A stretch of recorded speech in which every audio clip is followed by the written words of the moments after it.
bienvenidos a estas terceras jornadas de innovación y tecnología reinventando la diabetes. Buen título.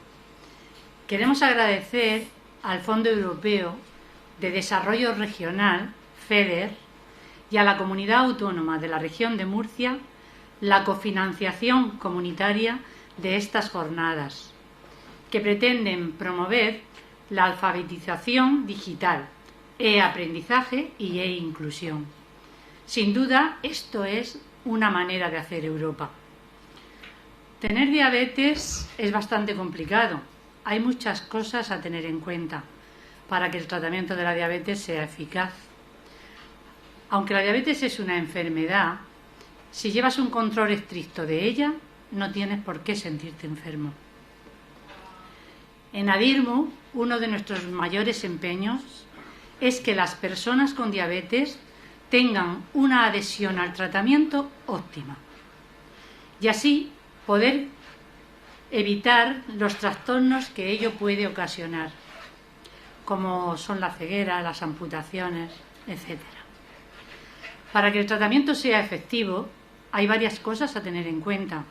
La alimentación, sabemos que tiene que ser medida, organizada y estricta. La farmacología, las inyecciones de insulina, las o pastillas. La visita a los diferentes especialistas, oftalmología, podología, endocrinología y un largo etcétera también. Y el control de la glucosa. He dejado para el final el control de la glucosa porque es lo más complicado para el paciente diabético y lo que más quebraderos de cabeza le ocasiona. Hoy en día tenemos una herramienta fundamental para facilitar este autocontrol y es la digitalización, que esta herramienta a la vez son muchas juntas. Las mediciones de glucemia se realizan con sensores y estos se controlan con aplicaciones móviles que interactúan a través del famoso NFC.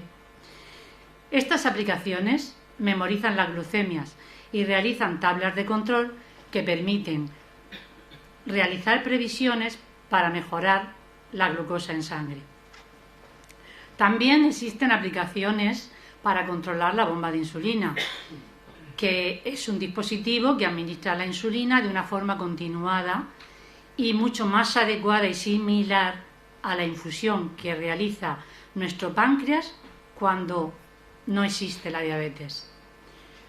Hay también otras apps que nos facilitan la confección de un menú acorde con nuestras necesidades, es decir, contabilizan hidratos de carbono, una ración igual a 10 gramos, etcétera también. De esta forma, a la vez que cocinamos, pues la aplicación nos ayuda a ir sumando las raciones de cada ingrediente también y saber el resultado final de cada plato a la hora de tener que ponernos también nuestra insulina. Por esto, una vez al año y de forma actualizada, se lleva a cabo un curso de digitalización para el tratamiento de la diabetes, ya que estas apps van cambiando a gran velocidad para nuestro beneficio y también por ello necesitan su aprendizaje y su reciclaje. Vivimos en un mundo en el que muchas de las personas diagnosticadas controlan la tecnología digital. Por ello hay que adaptar sus conocimientos a un mundo nuevo de aplicaciones integradas a la diabetes y que además van surgiendo continuamente. Para aprender, reciclarnos y ponernos al día, tenemos con nosotros en este curso a un gran especialista en tecnologías aplicadas a la diabetes, el doctor don José Miguel Borrachero, aquí a mi lado, médico de familia y que actualmente trabaja en el Centro de Salud de Perar en Cartagena. Es miembro del Grupo de Trabajo de Tecnologías Aplicadas a la Diabetes de la Sociedad Española de Diabetes. Es cofundador del Grupo de Trabajo Diabetes SMUNC. Es consultor de asociaciones de pacientes de diabetes, tanto tipo 1 como tipo 2. Asesor de Ascensia, Novalab y Roche sobre medición continua de diabetes.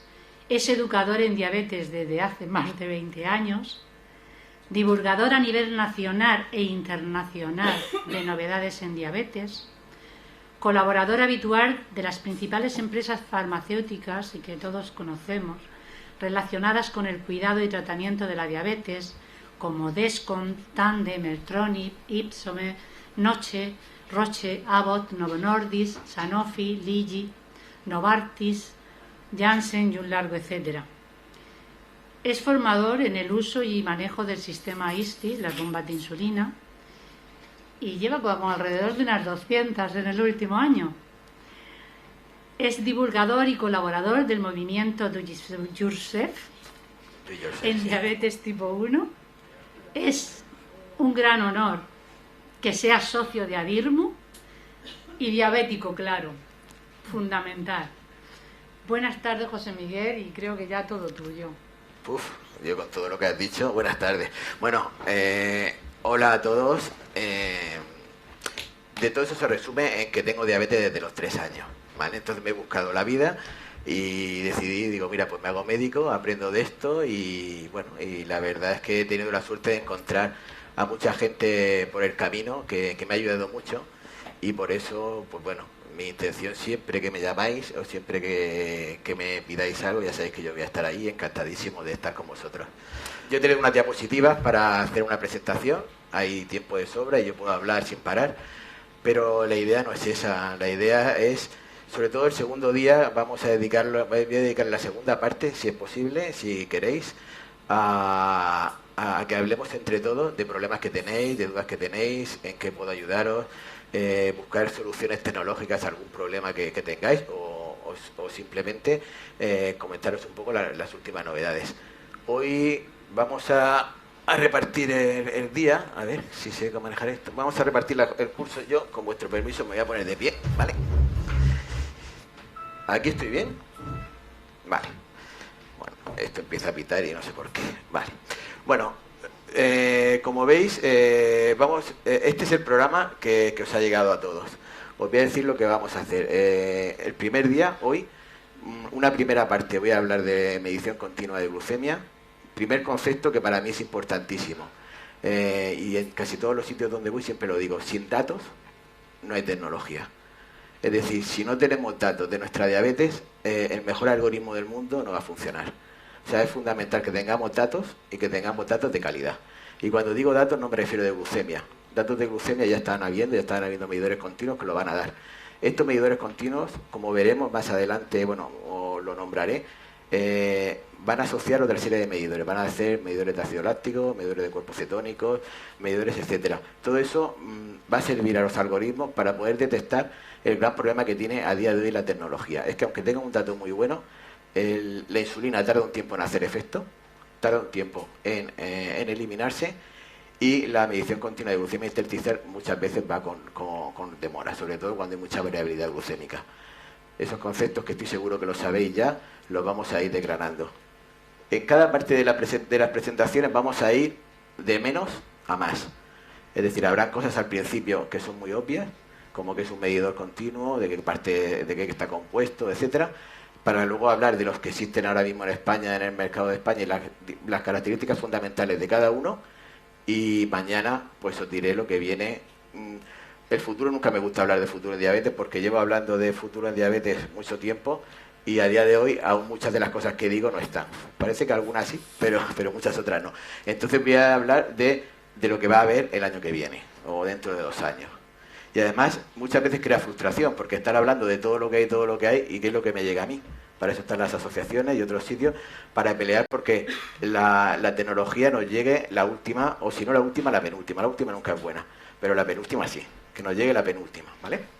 Entonces vamos a hablar un poquito de medición continua y en la segunda parte haremos un pequeño descanso, aunque sea para beber agua.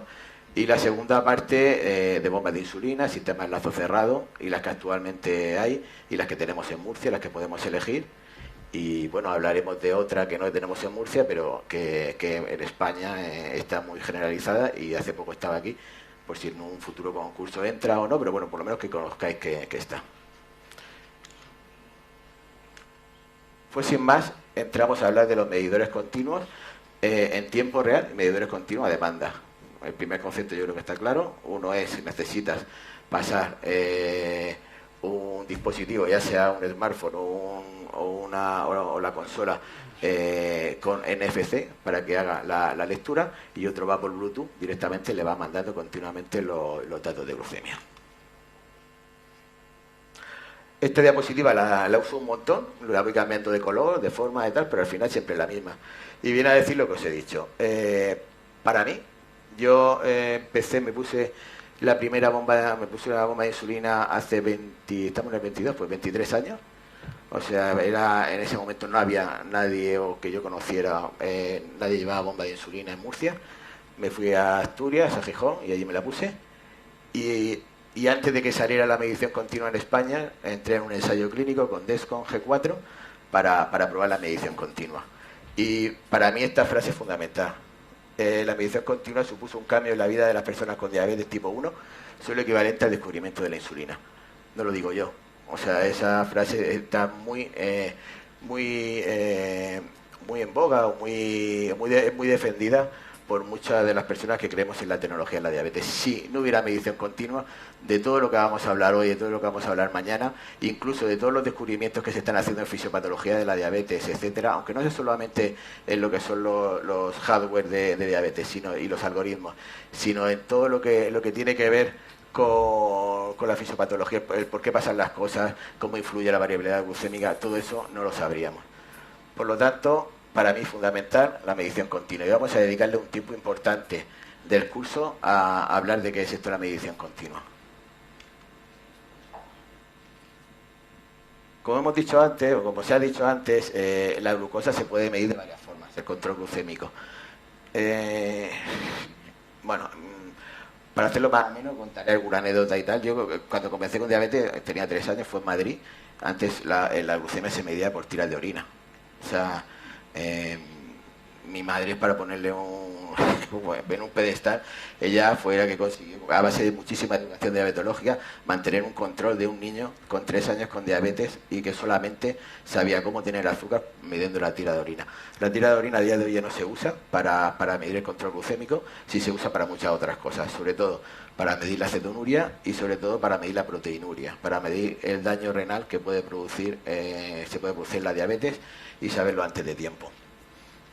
La glucemia capilar, esa diré alguna cosa de ella, seguirá estando, pero sin duda con los medidores continuos que tenemos ahora, con ese MARD, ese porcentaje de fallos tan pequeñito que tiene un medidor continuo a día de hoy, está desplazando y mucho a la glucemia capilar. Conforme cada vez sea más preciso, conforme cada vez se adapte más a la variabilidad glucémica, a cambios rápidos de glucemia, pues bueno, tendremos que ir viendo qué papel, siempre jugará un papel la glucemia capilar, pero qué papel tiene. La hemoglobina glicada. La hemoglobina glicada es otra manera de mirar el control glucémico. Mira la media de la glucosa que tenemos, en teoría de la oxidación de la hemoglobina, pero bueno, es de la glucosa, la media en los 3 meses pasados, con una mayor importancia en los últimos 15 días. O sea, aquí no se ha puesto a controlarse mucho mejor los últimos 15 días, el hacer una hemoglobina que dice cómo me sale esta y no me sale la que realmente he tenido. Bueno, la hemoglobina glicada tiene sus limitaciones, y sobre todo las limitaciones que tiene se vio cuando aparece la glucemia intersticial. Pero ojo, la hemoglobina glicada es fundamental, es imprescindible. ¿Por qué? Porque a día de hoy casi todos los estudios que se han hecho con hemoglobina glicada. Es decir, si yo sé que una hemoglobina glicada menor de 6 se correlaciona más con menos eventos micro o macroangiopáticos, o sea, de menos complicaciones, es debido a que esos estudios han demostrado eso. Que sea porque se produce una menor oxidación, probablemente sea por causa de la glucosa. Esto es un concepto un poquito de discusión ahora. Probablemente sea porque hay un mal control, pero bueno, pueden haber otros factores que también hacen que la glicosidación de la hemoglobina haga que una hemoglobina por debajo de 7 haga que tengan menos efectos cardiovasculares. Por lo tanto, hasta que los datos de tiempo en rango, que cada vez lo está demostrando más, de tiempo en hipoglucemia y tiempo en hiperglucemia, demuestren lo mismo que ha demostrado la hemoglobina glicada a día de hoy, el gold estándar, la prueba fundamental de medición del control de la glucemia sigue siendo la hemoglobina glicada. Ni siquiera la hemoglobina estimada que se ven en los aparatos de medición continua. Es una media de glucosa, pero en la hemoglobina glicada influyen muchos otros factores. Por lo tanto, glucemia capilar, glucemia intersticial. Uno es una foto, la glucemia capilar, y la glucemia intersticial está continuamente mandando datos, ¿vale? Dentro de las características, sobre todo la glucemia capilar, decir que es muy exacta, pero el MRD ya en condiciones de variabilidad pequeña es muy parecida a la de la glucemia capilar a la glucemia intersticial. Cuando hay gran variabilidad, no sé si os han explicado el ejemplo del tren, del vagón del tren, donde en la locomotora iría la glucemia capilar y en los vagones de abajo la glucemia intersticial. Cuando hay subida, cuando sube o cuando baja, siempre tarda más la glucemia intersticial que la glucemia capilar. Por lo tanto, cuando hay fluctuaciones, siempre se aconseja, o fluctuaciones grandes, hacer una hemoglobina capilar a día de hoy. Una glucemia capilar, perdón. Pero ¿qué pasa? Que la glucemia intersticial te da muchas más cosas. Te da muchos valores que nos permiten que funcionen los algoritmos, crear patrones, ver variables como variabilidad glucémica, tiempo en rango, etcétera. Y sobre todo, bueno, lo que hemos dicho, crear tendencias y crear patrones. Por lo tanto, si se os ocurre otras cosas, me lo decís. Pero a día, ¿qué es lo que yo pienso que va a pasar, o para qué va a quedar la glucemia capilar en personas que usen medidor continuo de glucemia? Luego está la gente que no quiere usarlo. Quien no lo quiere usar, perfecto, ya se tendría que hacer el control con glucemia capilar en el dedo. Pues quedará para calibrar medidores continuos en los momentos esos de variabilidad, donde la variabilidad no es para calibrar realmente, sino para comprobar, quiero decir, para comprobar la glucemia en momentos de variabilidad muy alta. Cuando haya una diferencia, esto es importante, entre la clínica que tenga en un momento determinado y el valor que me esté dando mi medidor de glucemia, y cuando estemos en situaciones o de hipoglucemia o de hiperglucemia donde no podamos esperar el resultado de la glucemia intersticial. Normalmente hay un protocolo, el 15-15, que os hayan explicado, cualquiera, donde os dicen qué haces cuando tengas una hipoglucemia o cuando tengas una hiperglucemia, cómo actuar. Cuando con un medidor de glucemia intersticial estamos siempre mirándolo y siempre va con retraso. Por lo tanto, corremos el riesgo de sobreactuar y de actuar antes de tiempo. Y bueno, para eso la educación diabetológica es muy importante.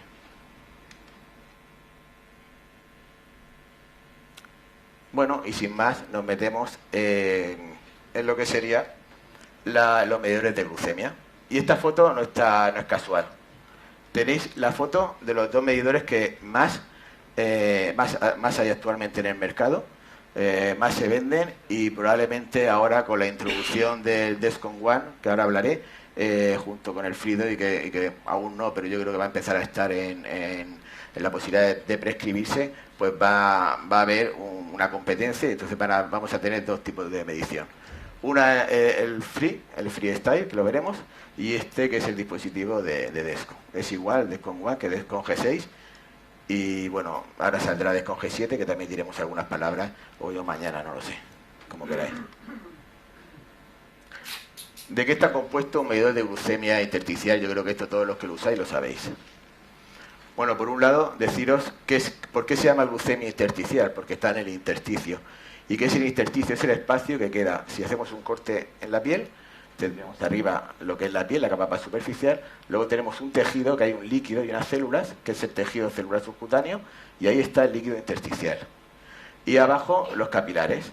¿Qué pasa? Que la glucosa va por la sangre, entonces la glucosa pasa, según la concentración, al líquido intersticial. Por eso, primero, la glucemia capilar, sabemos el nivel más exacto y tarda un rato en tener los datos de la glucemia intersticial. Los dos componentes de los aparatos de glucemia intersticial son todos, tienen un transmisor, un sensor y un receptor. El transmisor normalmente va pegado al sensor. Eso pasa en todos los medidores de glucemia intersticial, excepto en el medidor en el implantable o el denominado Eversense, que ahora explicaremos el que es para quien no lo conozca. El sensor va a ir al líquido intersticial, es el que va a captar la información, normalmente tiene una enzima que se llama glucosa oxidasa, esa enzima reacciona con el líquido intersticial, transmite un estímulo eléctrico al transmisor y el transmisor manda la información a un receptor. Ese receptor puede ser un teléfono móvil, un smartphone, que automáticamente sube los datos a la nube, o el receptor, dependiendo un poquito lo que lleve el usuario. Al final lo que llamamos ecosistema digital, o bueno, el ecosistema de un poquito de la medición continua, es un receptor con un transmisor, o un transmisor con un sensor, perdón, no sé si me oye ahora, un transmisor con un sensor, el receptor. En el receptor vamos a tener lo que llamamos aplicaciones de gestión de glucosa, que ahora diremos las que hay. Normalmente el receptor va a subir los datos a la nube, y de la nube, esto se deja de oír, ¿verdad? Ahora. Y de la nube, bueno, se va a poder coger o bien por otros seguidores, con las aplicaciones de los seguidores, o bien con programas de gestión de glucosa, que va a tener acceso tanto los profesionales, en una versión normalmente profesional, como los usuarios. Diremos también algunos programas de gestión de glucosa que hay abiertos, donde el usuario ve la misma información que el profesional. Y estoy hablando sobre todo de Tidepool. ¿Cuáles son los sistemas de medición intersticiales más utilizados en España? Vamos a meternos ya un poquito en tema. Bueno, pues aquí tenéis el esquema, no es solo uno, no solo hay uno. Si hay solo uno, realmente Flash solo hay uno, que es el Freestyle Libre 2. Ese a día de hoy es el único medidor de glucemia intersticial con tecnología Flash, que es necesario pasar el móvil o pasar el receptor para tener la información. Medidores que llamamos en tiempo real. Tenemos solamente uno que es implantable, que es el Eversen, que actualmente está comercializado por Ascencia, pasó de Roche a Ascencia, que en Murcia a día de hoy nosotros pusimos los únicos que habían hasta hace un año. Ya la Risaca puso, a uno de los pacientes que damos nosotros se lo puso la Risaca, y es un medidor continuo implantable. Luego diremos más cosas. Va muy bien para gente que tiene problemas de alergia, gente deportista, gente que puede sufrir muchos traumatismos en el brazo, porque el transmisor y el sensor no van pegados. De tal manera que tú el transmisor, con una pequeña incisión que te lo hacen en consulta, te lo ponen en el brazo, y el transmisor es quita y pon. Te lo vas poniendo, te lo vas quitando. Una vez que te lo quitas, lo puedes volver a poner. Eso no pasa con ningún otro transmisor, que si lo quitas, te quitas el sensor y tienes que poner uno nuevo. Ahora explicaremos un poquito más las características del Eversen. Y luego tenemos los no implantables. Dentro de los no implantables tenemos la familia Descom, que tenemos Descom G6, Descom One, estos son los dos que actualmente están en España, y el Descom G7, que ayer hubo una presentación, bueno, ya estaba en Alemania, ayer hubo una presentación en un montón de países, y creo que para finales de año se espera que ya lo podamos tener poder tener en España. Pero todo eso son rumores, no hay nada seguro. El Guardian, que es el medidor de Medtronic, Guardian 3, y una evolución que ha tenido muy grande Medtronic. No sé si alguno de vosotros usabais o usáis actualmente Medtronic. El gran problema que tenía Medtronic, que ha tenido siempre, ha sido el medidor continuo, bajo mi punto de vista. Yo siempre, todo lo que os diga, tomadlo, que muchas cosas es mi opinión. Podéis estar de acuerdo o no. Con Guardian 4 ha cambiado muchísimo. A día de hoy el medidor continuo de Medtronic es bastante bueno, y su bomba de insulina, la 780G, está dando muy buenos resultados. Bueno, Guardian 3, Guardian 4 es familia Medtronic, familia Abbott, el Freestyle, como estamos hablando de medidores en tiempo real, aquí solamente tendríamos el Libre 3. El Libre 2, aunque tenga aviso de alarma cuando esté sin hiper, etcétera, es un flash. Hace falta pasártelo para poder ver la medición. Y luego ya de Menarini tenemos el Glucomen Day, que han cambiado un par de cosas. Parece que ahora la MART ha mejorado, y bueno, de este no os puedo decir nada. De los otros los he probado, o sea que si queréis preguntarme, los he llevado yo. Incluso el Eversen me lo puse. Os puedo hablar un poquito de la experiencia mía, quitando las características que ahora veremos, que están todas, que lo voy a poner ahora, ¿vale?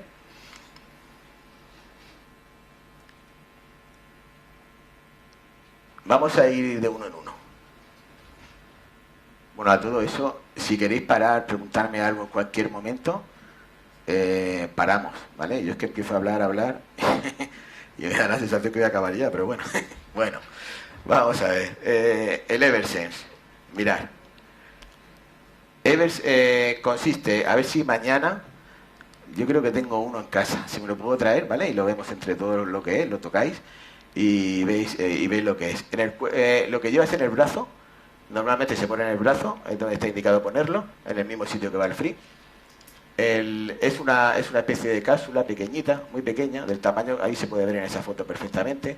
Se hace una incisión pequeña, no se dan puntos, se dan solo puntos de aproximación. Lleva un kit preparado para hacerlo, aproximadamente en 20 minutos. Una vez que ya tienes experiencia y eso lo puedes poner fácilmente, no hay ningún problema. Lo insertas, luego se pega y al día siguiente empieza a medir. Necesita un tiempo para que baje la inflamación, pero al día siguiente ya empieza a medir. Y el transmisor es este aparatito negro que lo han cambiado porque antes era... Esto se está grabando, ¿no? Bueno, antes era monstruoso, ¿vale? Antes era muy poco... te lo ponías, sobresalía, te rozabas con todo. Ahora es verdad que se adapta muy bien y lo han mejorado muchísimo. Dura 6 meses el sensor dentro de la piel. Van a hacer que dure un año y hay que calibrar, eso sí. El sensor, bueno, lleva una capa... este no actúa como actúan los otros por glucosa oxidasa, actúa por fluorescencia, por luz. Entonces es importante que el sensor tape muy bien el transmisor a la zona del sensor. La experiencia que yo he tenido con el Eversen es buenísima, o sea, es muy buena. Es un poquito... a ver... Ay, perdón, que me estoy... ¿Cómo se va para atrás?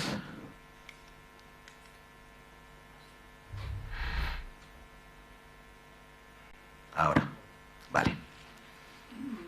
Es un poco... ya no, se me ha ido. Bueno, la experiencia sí. Tiene una serie de inconvenientes. Primer inconveniente que tienes que calibrar.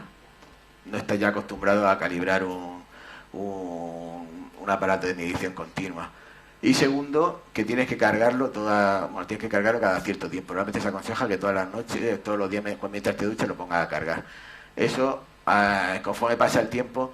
Y otra reflexión que os quiero dar, mía particularmente, que llevo mucho tiempo usando tecnología, aquella tecnología que no te facilite la vida, sino al revés, que lo que a la larga te produzca sea un inconveniente, la vas a acabar abandonando. Ya tienes que estar muy convencido de que es buena para ti, para que la vayas a usar. Entonces, si tengo otra opción de medición que no tenga que estar calibrando y que no tenga que estar cargando, yo la prefiero, a no ser que fuera un deportista de contacto, se me ocurre cualquier deporte, boxeo, artes marciales, cualquiera de ese tipo, que haga mucho deporte donde sude mucho, que si se despega el transmisor me lo puedo volver a poner, que haga un deporte de competición donde me lo pueda quitar en un momento determinado porque no me interese llevarlo, porque se pueda despegar y caer, o porque tenga alergias a los demás medidores continuos.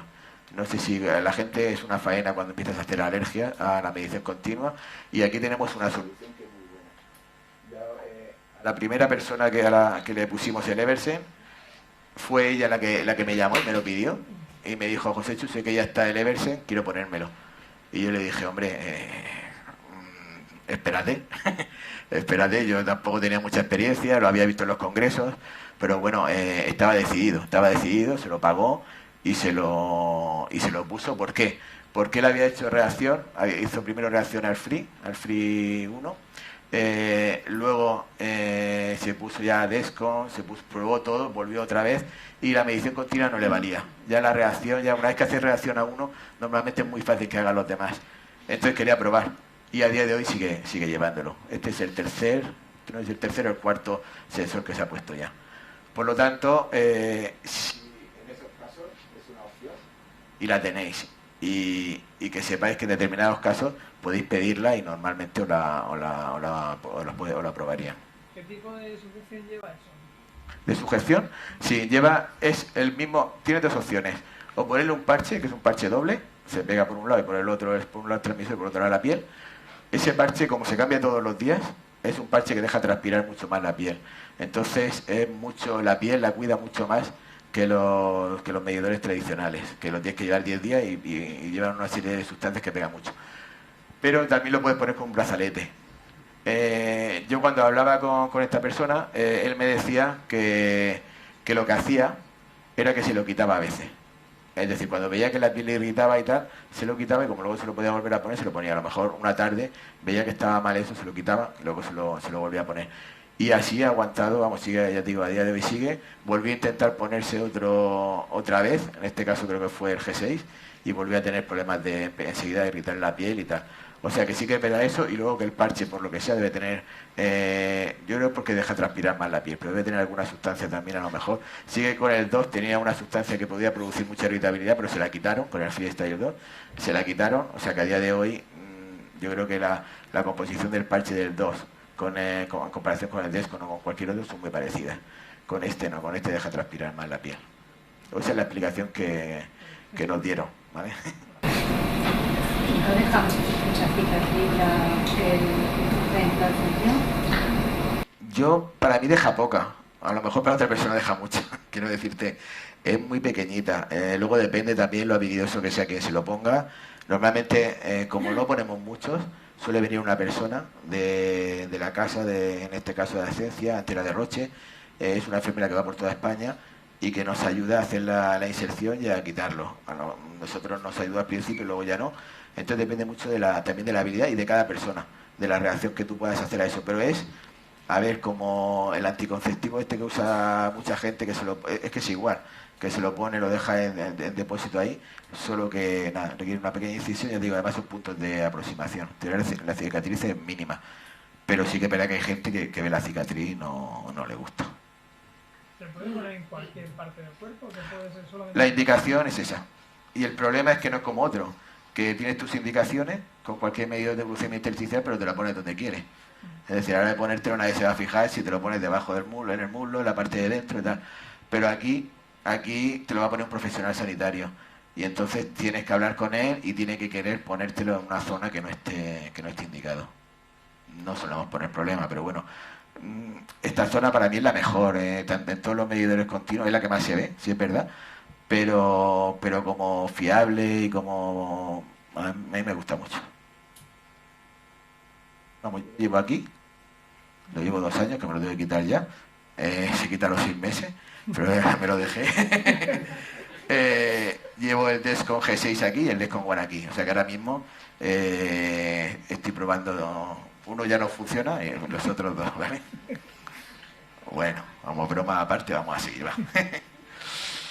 En la familia Abbott, aquí tenéis los 2 medidores que son los que más conocéis. Y bueno, ahora diremos un par de cosas de ellos, pero que son muy conocidos. El Freestyle Libre 2 y el Libre 3. El Libre 3 ha ganado mucho porque ahora hay una tendencia muy importante. 2 cosas. Un concepto que no es mío. Yo se lo oí a Cristóbal Morales, un endocrino de Sevilla, que a su vez, no sé si eres suyo o no, hablando de, creo que no, porque en New England creo que hay algo, del distrés de la diabetes, es decir, de la medición continua, de toda esta tecnología, del estrés que produce, ahora mismo estamos viendo todo el estrés que produce llevar tecnología encima. Es decir, de la continua medición, los continuos datos que tenemos que estar procesando todo el tiempo, de cómo asimilamos todo eso. Y luego, otra parte muy importante, que ahí lo bandera mucho Íñigo Llorente y mucha más otra gente, otros psicólogos, que es que queremos que sea algo que no sea muy llamativo. Yo, claro, a mí me dicen eso y yo lo entiendo, pero cuando yo me puse la bomba hace 23 años nadie iba a bomba. Imaginaros llevar algo ahí para ponérselo. Y cuando me puse el medidor continuo nadie llevaba medidor. Ahora mismo todo el mundo que me ve con eso sabe lo que es, pero hace tiempo nadie. Al final, si tú le ves la facilidad que tiene, o sea, vamos a ver, si tú le ves la utilidad, te lo pones. Problema, adolescencia, determinada edad, que no prima eso y que entonces, pues, cuanto más pequeñito, cuanto menos se vea, también es muy importante. Y ahí, Libre 3 y G7 han conseguido dar un paso para muy, muy importante, porque si lo habéis visto, yo no tengo ninguno para enseñaros, pero es una moneda de céntimo muy pequeño y casi que está pegado a la piel. La familia Descon para mí siempre es significado de garantía en seguridad, o sea, y en precisión. Descon fueron los primeros que empezaron con la medición continua y a día de hoy tenemos Descon G6. Todos los estudios que se han hecho del sistema de lazo cerrado, de bombas de insulina, que lo que necesitan es un dato fiable en tiempo real, a día de hoy están casi todos hechos con Descon G6. Descon One es el nuevo lanzamiento de Descon, que no sé si habéis oído hablar de él, pero básicamente es un G6, pero que le han quitado funciones para abaratarlo. Es decir, es igual de preciso, igual de todo, pero la sensación que tengo yo es, bueno, yo y más gente, no soy yo, que el tema de aplicación y algunas cosas, que le han quitado algunas funciones, pero el transmisor es el mismo, el sensor es el mismo y la precisión es la misma que G6. ¿Para qué lo ha sacado? Para competir con el Free 2, ¿vale? Con el Libre 2, que no había ninguno tan barato como él en el mercado, y ya vamos a tener uno, creo yo. Ya habrá que ver los concursos al final cómo quedan, pero vienen a eso. Y luego, por decirlo así, igual que Avos tiene el Free 3 como su medidor de un poquito de lujo, por decirlo así, Descon va a tener el G7. G7 tiene una MARD, una precisión muy buena, muy alta. Aquí ya, mientras que el transmisor ahí está separado del sensor, aquí ya está como el de Avon, está junto y también muy pequeñito. Y bueno, sobre todo lo importante de Descon G7, como ahora veremos, es que la precisión es muy alta. ¿Y qué es lo importante en la precisión en los medidores continuos? Yo no sé cuántos de vosotros aquí llevan lazo cerrado, ni lo voy a preguntar, ¿vale? Pero me imagino que algunos lo llevaréis. El lazo cerrado tiene que funcionar el primer día, el segundo día y el último día. No me vale que los 2 primeros días no funcione porque la información que le está llegando del sensor no es la correcta. Pues, o cuando hay mucha variabilidad, la precisión no es la correcta. Descon ha demostrado que funciona muy bien en niveles de variabilidad alta, en niveles de subida rápida de azúcar y niveles de subida de glucemia baja. Parece que el Libre 3 también, pero ahí aún nos falta algún estudio más. Aquí tenéis, que ahora vamos a ver rápidamente las características fundamentales de todos los medidores continuos, de los más frecuentes utilizados en España. Dime. Con lo de Descon dice todo, ¿no? O sea, desde el 6, que es de que acabo de también. Sí, sobre todo el 6. Es que del 7, que vamos a ver los estudios, ya hay publicados, pero no tantos, igual que del Libre 3, faltan. El Libre 3 es muy prometedor los estudios que nos han enseñado, pero para mí la N, o sea, el número de pacientes son pequeños y la variabilidad de los pacientes que han cogido es que al final todo es pequeña, ¿vale? Entonces, claro, si tiene una variabilidad pequeña, los datos son muy buenos. Yo quiero ver los estudios en vida real, cuando pegas la subida y la bajada y todo. Bueno, pues aquí tenéis un poquito todo lo que hemos dicho antes. Añadimos el Glucomen Day y el... Entonces vamos a ir de uno en uno, lo hago así para que sea un poquito más fácil de ver. Bueno, en principio, la duración del sensor. Aproximadamente todos rondan los de 7 a 10 días. El Libre son un poquito más, 14 días. El G7 lo querían hacer que durara más. Al principio lo dejaron en menos por una cuestión de exactitud y de fiabilidad. Si vieron que conforme pasaba más tiempo, el medidor empezaba a funcionar mal. Entonces lo pusieron en 10 días. Cada 10 días se cambia. Pero bueno, hoy como no, si queréis hablamos pero el G7 cuando se lance, pues ya hablaremos un poquito más.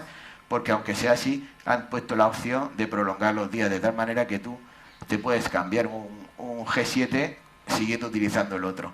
No pierdes esos datos del calentamiento, que solo va a ser media hora en este caso, y eso para un sistema de lazo cerrado es fundamental.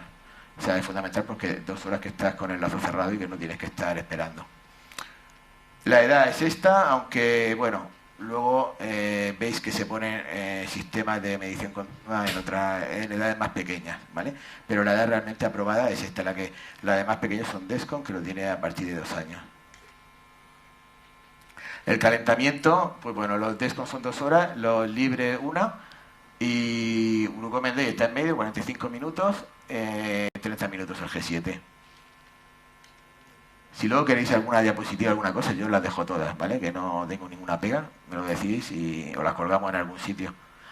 Venga, más. Alarmas predictivas. Alarmas predictivas, no sé si las soléis usar, los que utilicéis medición continua. Vale, pues, bueno, las alarmas predictivas, por ejemplo, G6, Descon One no las tiene, porque no se la han puesto, ¿vale? Igual que no tiene seguidores. Si la tiene Descon G6, Eversen por supuesto que las tiene. G4, los demás, yo creo que todos, menos el 2, lógicamente no, porque es un flash. Estoy hablando con la aplicación y todo, no me ven el día y ahora, y con Xtrip se puede hacer. Eso es mañana. Mañana hablaremos de Do It Yourself, ¿vale? Mañana hablaremos de Do It Yourself, hablaremos de Xtrip, de Spy, hablaremos de Night Scout y de todo lo que queráis. La primera parte, como era tratamiento de los datos de la diabetes, pues qué mejor que quien no hace ningún tipo de seco, que Night Scout. Bueno, y no digo ya más, ¿vale? Entonces hablaremos un poquito de todo eso y os daré mi punto de vista y todo, ¿vale? Bueno, sigo, que si no me lío. Calibración. Calibración, Descom G6 no hace falta calibrarlo, ningún Descom, pero tiene opcional que tú puedas calibrarlo. Eso está bien, pues en momentos de que veas que empieza a ser impreciso y tal, podrías calibrarlo. Normalmente ellos te recomiendan que te esperes a que el propio medidor vuelva a marcarlo bien, a lo suyo. Pero bueno, tiene la opción. El Eversen sí que hay que calibrarlo. El Glucomen Day también hay que calibrarlo.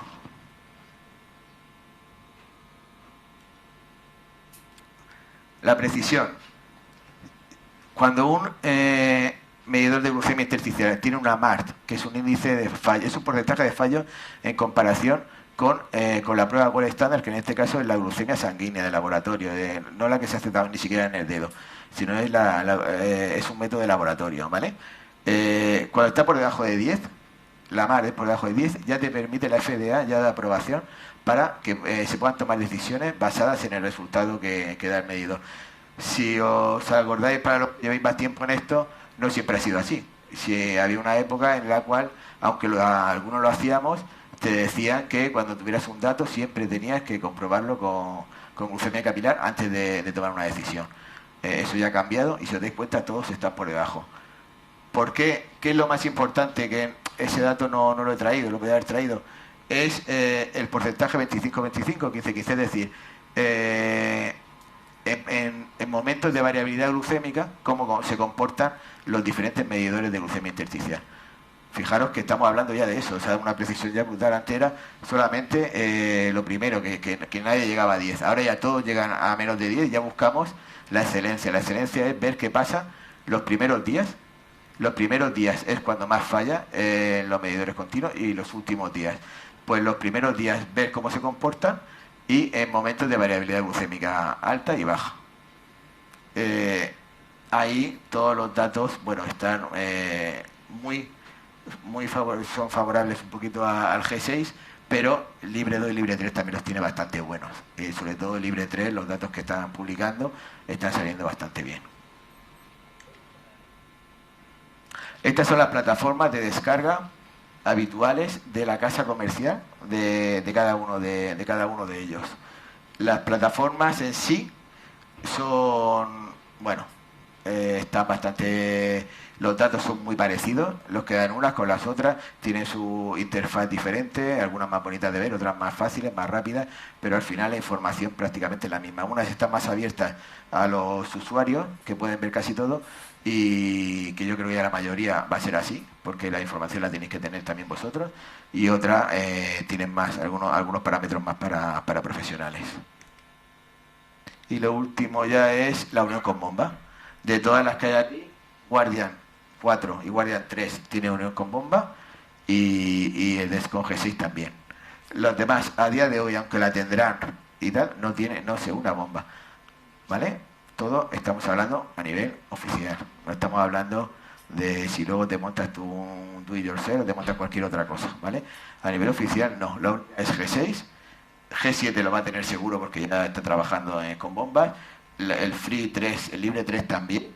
Incluso el Libre 3, hubo una asociación, creo que una asociación con ISOPAM, con ISOMED, que es una de las bombas que tenemos en Murcia, para que vayan asociados. A día de hoy ISOPAM sí que en la aplicación coge los datos del G6, pero del 3 creo que aún no.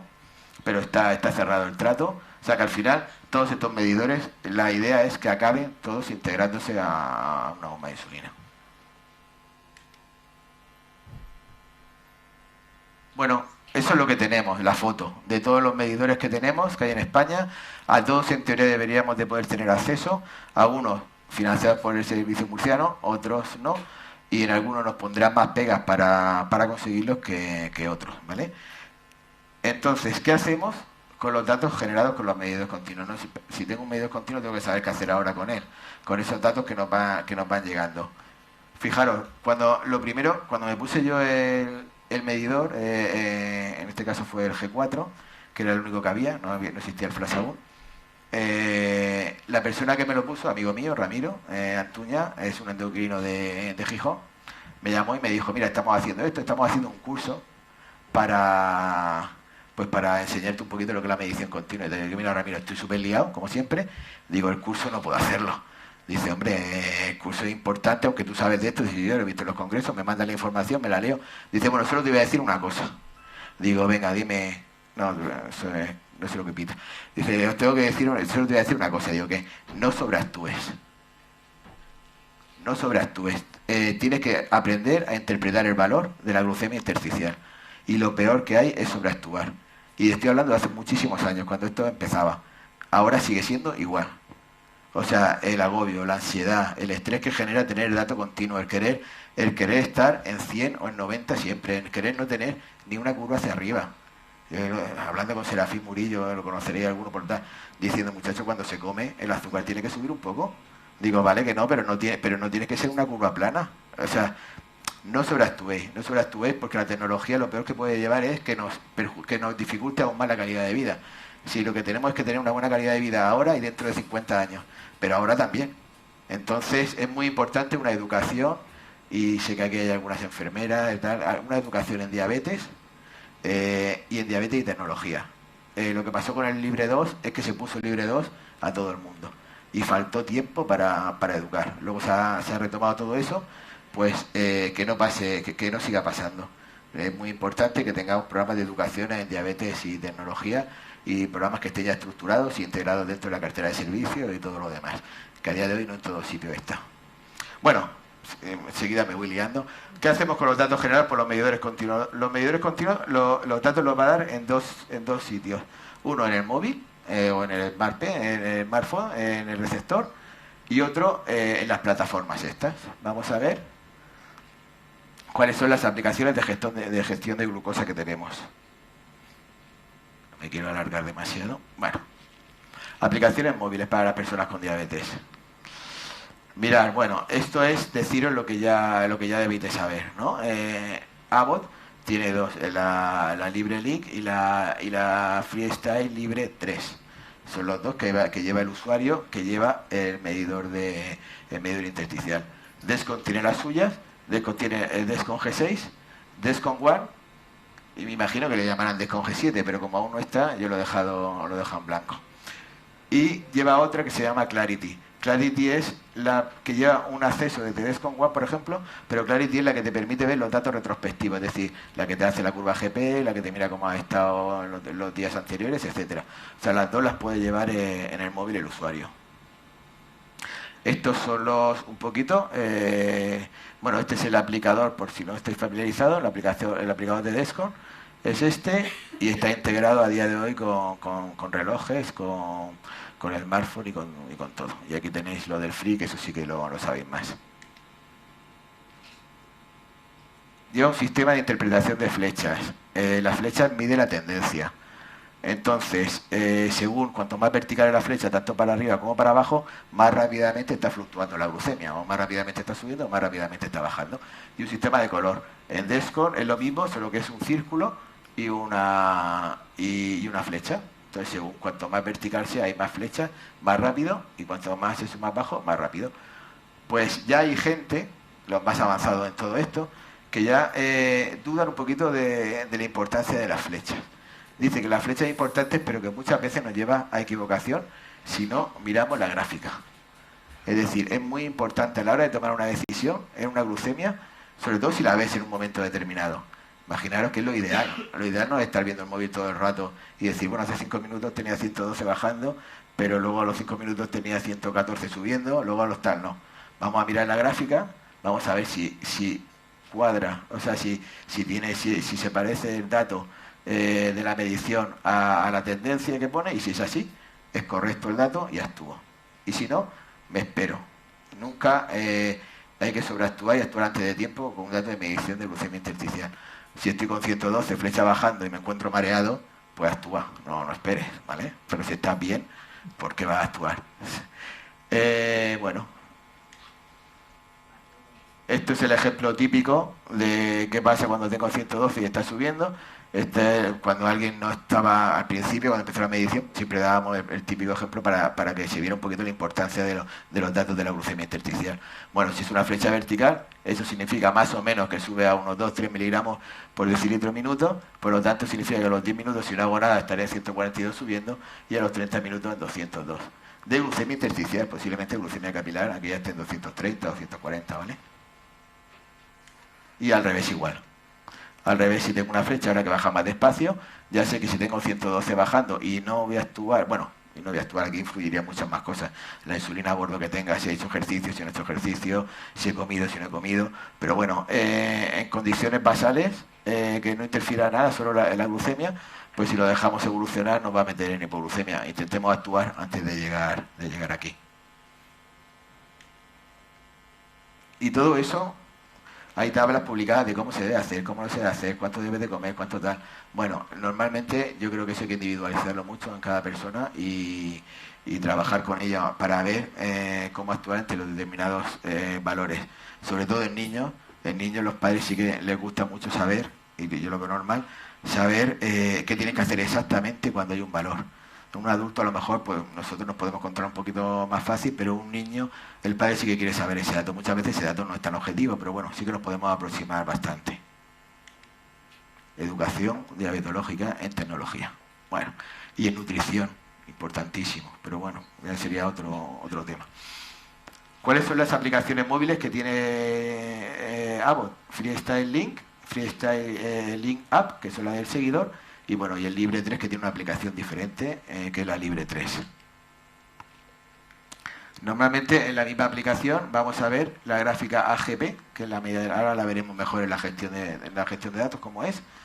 La medida de cómo va es decir, tiene una serie de gráficas para interpretación de datos retrospectivos, en lo cual la persona con diabetes debe de saber hacerla y cada 1-2 semanas mirar un poquito para atrás, sobre todo si los niveles que está consiguiendo no son los correctos, y ver un poco dónde está fallando y qué poder hacer. Es muy importante, esto no está solo para que se vea lo bonito que es una diapositiva, es importante que de vez en cuando, cada 2-3 semanas, cojáis y lo intentéis hacer. Y yo a la gente que llevo, sí que les digo siempre que antes de venir a consulta o de hablar conmigo, hagan una interpretación, tiempo no al principio, hagan una interpretación de lo que ha pasado y que me vengan con la mayor parte de las veces lo traen todo hecho, ¿vale? Pero es importante porque al final el que tiene que vivir con la diabetes todos los días es la persona que la padece, y con una buena educación se puede llevar muy bien y con un muy buen control.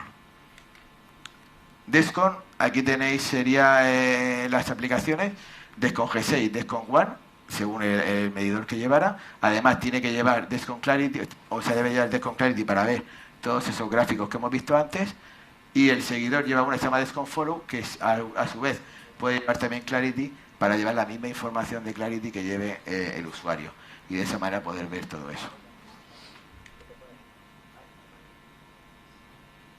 Descon One, que es el más reciente y que a lo mejor no, he puesto la aplicación esta para que veáis un poco. Igual es una aplicación que tiene su gráfica, su medición y su código de... Pero ellos le han puesto una alerta que a mí me gusta mucho. ¿Se oye? Es que se pierde, vale, ahora sí. Que a mí me gusta mucho explicarla porque, a ver, Do It Yourself la tiene ahora en XDeep, en cualquier sitio de eso la podéis ver, o en Night Scout, en las aplicaciones para verlo, lo veis, que es esta, pero antes no la tenía, o sea, y esto la verdad es que yo la considero muy importante por lo que he dicho antes de la sobreactuación. ¿Cuándo quiero yo que me suene una alarma? Cuando voy a hacer algo. ¿Para qué quiero que me esté sonando alarmas cada 2 por tener un medidor de glucemia intersticial si no voy a actuar? Pues le han puesto una alarma que es pues poner la alerta de nivel alto, y es decir, yo le puedo decir al móvil que me suene si cuando llego el tiempo, creo que es de 30 minutos, de 15 minutos hasta 2 horas creo, cuando lleve X tiempo, por ejemplo, imaginaros media hora por encima del valor alto que yo le haya dicho, que me suene. O sea, por ejemplo, yo puedo poner 160 o quiero poner un nivel más bajo, quiero poner 150. Pero claro, en las comidas me va a subir. Pero si a mí me suben las comidas, yo no quiero que cada vez que coma me esté pitando eso, porque posiblemente haga un pico. Lo que quiero es que si llevo más de media hora me avise, porque ahí a lo mejor ahí sí que voy a hacer algo. Ya veré cuánta insulina activa tengo, lo que he comido, lo que no he comido, si voy a hacer ejercicio o no. Pero quiero que me avise en un momento determinado. Eso lo puedo configurar ahí. De tal manera que este es el ejemplo típico. Tengo una alarma puesta que me alerte cuando tenga el nivel alto más de una hora. Nivel alto aquí lo ha puesto alto, ¿vale? A 200 y poco. Entonces a las 9 estaba alto, pero enseguida bajó. Como no estuvo más de una hora, la alarma no sonó. En este caso, a esta más de una hora, la alarma suena. Aquí actúa la persona con diabetes. IDES con Clarity. Aquí tenéis, esto es la interfaz y estos todos los informes que puedes sacar con el informe AGP, etcétera. Son un montón, que no es tiempo ahora de ir viéndolo, pero que esto lo puedes llevar en el móvil y cada 15 días con una educación diabetológica, habiendo dicho que tiene que mirar, cómo hay que mirarlo, lo que se mira primero, lo que se mira después, cómo actuar, la persona con diabetes pues, puede tener mucha información. Y luego hay verdaderos expertos de personas que ven con diabetes, que vamos, no hace falta tampoco decirles mucho, pero tienen muchísima información en lo que es la aplicación. Casi no es la misma que el software, que ahora lo veremos, pero sí la fundamental sí la tiene. Vamos a ver los programas de gestión de datos. Hemos visto los programas de gestión de glucosa, lo que llevamos en el móvil. Los datos suben a la nube se pueden captar y aquí tenemos programas que son algunos para profesionales y otros para usuarios, o abiertos a todos. Estos son los que hay y no, ni mucho menos es una locura si lo veis, os podéis agobiar, ¿vale? Pero no. Mirad, unos son los de las casas comerciales que lo tenéis arriba, si os dais cuenta, Descon Clarity todos, LibreView para Libre, y luego Keirlin, Glucolog o Eversense son los que tienen para cada uno de ellos. Luego aquí tenéis estos tres, bueno, Night Scout, que sirve para todos, a día de hoy G7 no, creo que en Alemania ya hay alguno que ha conseguido, porque para eso necesitas habilitadas, entonces creo que sí que ya ha podido algunos, con el Libre 3 seguro, o sea que no hay scout todos. Typepool, no lo conoceréis a lo mejor, pero bueno, es parecido, porque es parecido a todas, son software de gestión de datos, donde vienen todos los datos, tanto de algunas bombas como de algunos medidores, y os podéis dar de alta y lo podéis hacer vosotros y vais a tener la misma información que pueda tener vuestro profesional. O sea, no hay una web de Typepool para profesional sanitario y una web de Typepool para usuario. Por lo tanto, Typepool empezó con un movimiento do it yourself, al final esto no es do it yourself, está aprobado, es más, aprobado por la FDA y vamos, y está regulado, ¿vale? Pero la idea empezó como un do it yourself. Bueno, Glucodiansen, que aquí en Murcia hay mucho, porque en su día las bombas de insulina de Tandem, sobre todo, se descargaban ahí, entonces pusieron Gloco para poder descargar también algunos medidores. La que más conoceréis me imagino que será LibreView, y si no, pues Glucodiansen. Al final, los datos que nos van a dar las plataformas de gestión de datos son estos, como veis, ¿vale? Tenéis los datos de cómo ha estado la glucemia, los niveles y la AGB, la famosa AGB. No sé esto. Ahora que se va y viene, venga. Aquí lo veis mejor. Bueno, la AGB ahora sí explicaré lo que dice. Y aquí tenéis datos de la glucemia media, glucemia en hipoglucemia, en hiper, en normoglucemia y variabilidad glucémica. ¿Cómo veo yo los datos cuando me viene de entrada? Cada uno tiene su forma de verlos, ¿vale? Yo lo primero que miro, vistazo rápido a AGP, pero rapidísimo, y entonces me voy a mirar luego de forma inconsciente. Miro el tiempo en hipoglucemia. Fijaros, no miro ni el tiempo en rango ni el tiempo en hipoglucemia. Ya para mí, una persona con diabetes tipo 1 es fundamental ver que el tiempo en hipoglucemia sea bajo. Segundo, tiempo en rango. No me vale que no tenga hipoglucemia, pero que tenga el azúcar por las nubes. O sea, pero es importantísimo el tiempo en hipoglucemia. Se ha visto ya que las hipoglucemias inadvertidas, tener mucha hipoglucemia, puede llevar a complicaciones microvasculares y a tanto su aparición como a que se desarrolle más rápido.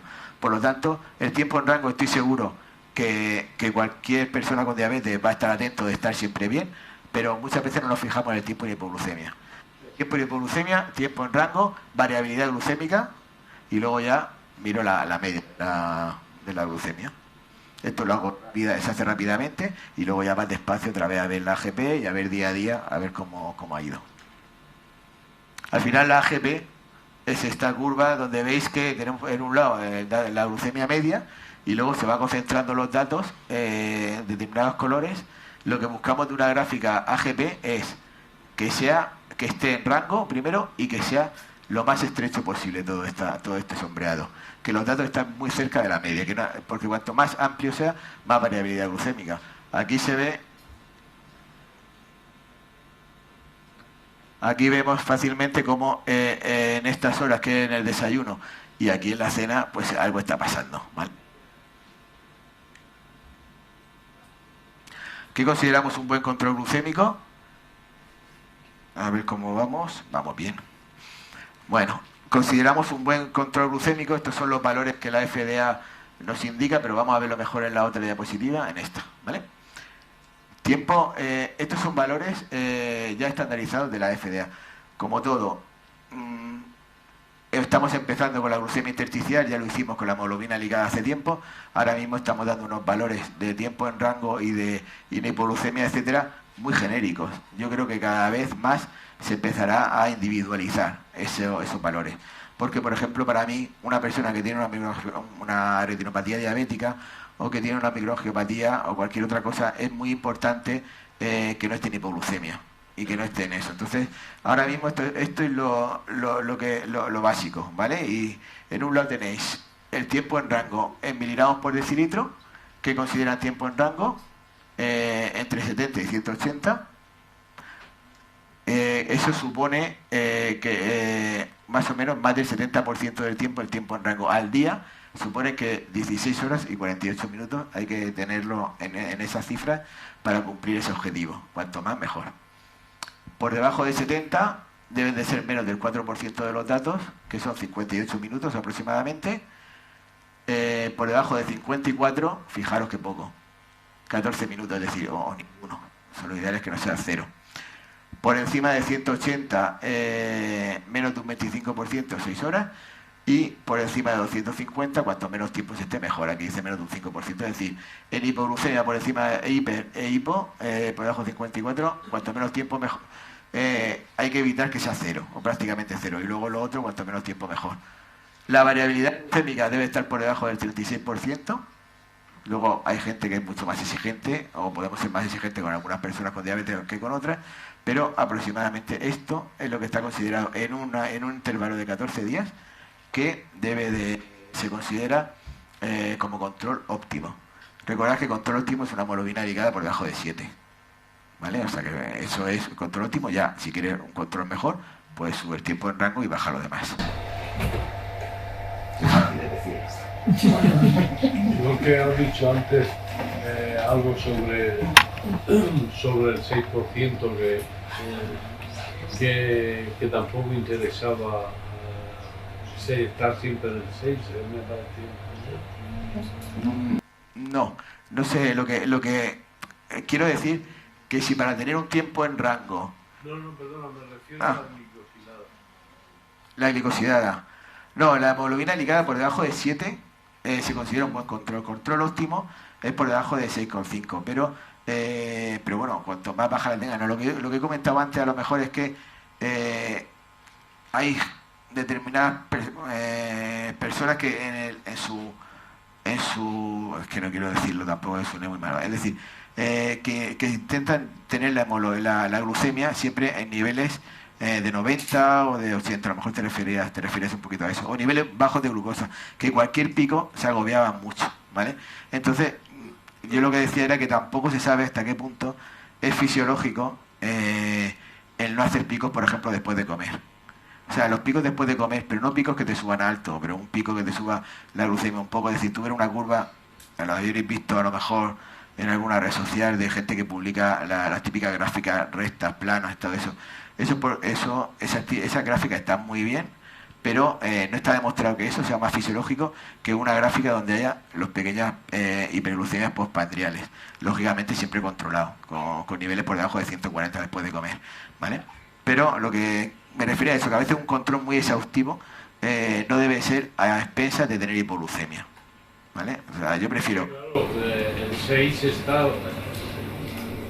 El 6 normalmente, si se tiene 5,8, 5,9 es porque hay hipoglucemia. O porque se come poco hidrato de carbono, es decir, o porque hay diabetes y diabetes. Yo una hemoglobina de 6 para mí es una hemoglobina muy buena. Sí, ¿verdad? Bueno, pero estamos hablando del sistema de lazo cerrado, de gente que tal, y gente que tiene una hemoglobina, una diabetes estable. Respecto a lo de después de comer, 250 sube, pero si baja rápido, tampoco pasa nada. Eso a mí un amigo mío me comentaba que era como darle patada a las arterias, pero a ver si me entiende. La arteria sufre, ¿vale? A nivel cardiovascular. Y lo ideal no es, por eso hay que ponerse la insulina un poquito antes, para evitar esas subidas y esas bajadas tan altas. Después de comer, si sube a 250 y luego baja rápido, al final, el global, te va a salir una hemoglobina ligada buena posiblemente, porque lo ha hecho muy rápido. Pero eso es la variabilidad glucémica, ahí la variabilidad glucémica va a estar alta. Entonces yo tengo que intentar que esté lo más baja posible. Forma de solucionar eso, ver un poquito lo que se come, si a lo mejor hay que introducir algo más de verdura, alguna cosa más, y la insulina, a ver cuándo se pone, cuándo no se pone, etcétera. Pero hay que modificar algo porque no está, el tener esos picos de glucemia no es un buen control. Aunque te baje rápido. Bueno, si mira, si hiciera justo las conclusiones. Vale. Yo quiero acabar como un poco lo que os he dicho un montón de veces. Y bueno, esto es un sistema, como los sistemas Do It Yourself, cualquiera que tú quieras, de medición continua, donde tiene los datos en todos lados. Yo tenía una paciente, luego amiga, que era en la adolescencia, se puso la glucemia en la televisión. Y entonces llegó un momento que no sabía quitarla. Dice que quiero quitarla porque, claro, es que me está viendo todo el mundo la azúcar que tenía. Y entonces, claro, quiero decirte, está muy bien, pero al final, por un lado, tenemos nuestra propia privacidad, que los datos son nuestros y hacemos lo que queremos con ellos. Y luego con esos datos debemos de aprender a gestionarlos para vivir lo mejor posible. No por tener más datos tenemos mejor calidad de vida. Y sin más, yo, si queréis, descansamos 5 o 10 minutos o seguimos, lo que queráis.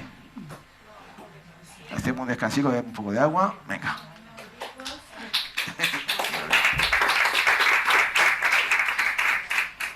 Idea de mañana, ya veremos cómo va al final, es una primera parte, lo que sería hasta ahora, pues hablar un poco de lo que se espera, lo que va a venir, el futuro más cercano, Do It Yourself, un poquito explicaros en qué consiste los que no lo conozcáis, alguna cosa más. Y en la segunda parte ya sí que pararnos y comentar cosas entre nosotros, ¿vale? De dudas que tengáis, de cosas, a ver en qué os puedo ayudar. Y bueno, yo creo que será más productivo si lo hacemos así. Así que ir pensando cosas para mañana, ¿vale? No os paséis tampoco. Bueno, va. Bueno, ¿qué es una bomba de insulina? Yo creo que lo voy a decir rápidamente. Siempre, como os he dicho, las presentaciones van de menos a más, porque yo no sé, habrá gente que use ya bombas de insulina, habrá gente que esté con lazo cerrado y habrá gente que aún no haya tenido contacto con bombas de insulina. Entonces, un poco para abarcar todo, lo hacemos así. Yo creo que aquí en nivel, bueno, que todo esto que lo vais a saber, pero cualquier cosa que queráis que pare, que vuelva a decir o que lo explique de otra manera, paro. Bueno, la bomba de insulina ya lo sabéis, que tiene, bueno, esto es un páncreas de una persona que no tiene diabetes, donde existe una secreción basal que, como veis, no es lineal de insulina y luego unos picos de insulina. Aquí no hay, en una persona que no tiene diabetes, el páncreas produce insulina, pero no produce insulina lenta, ni insulina rápida, ni nada. Es un tipo de insulina, va directamente a la sangre y sería lo que nosotros llamamos insulina rápida.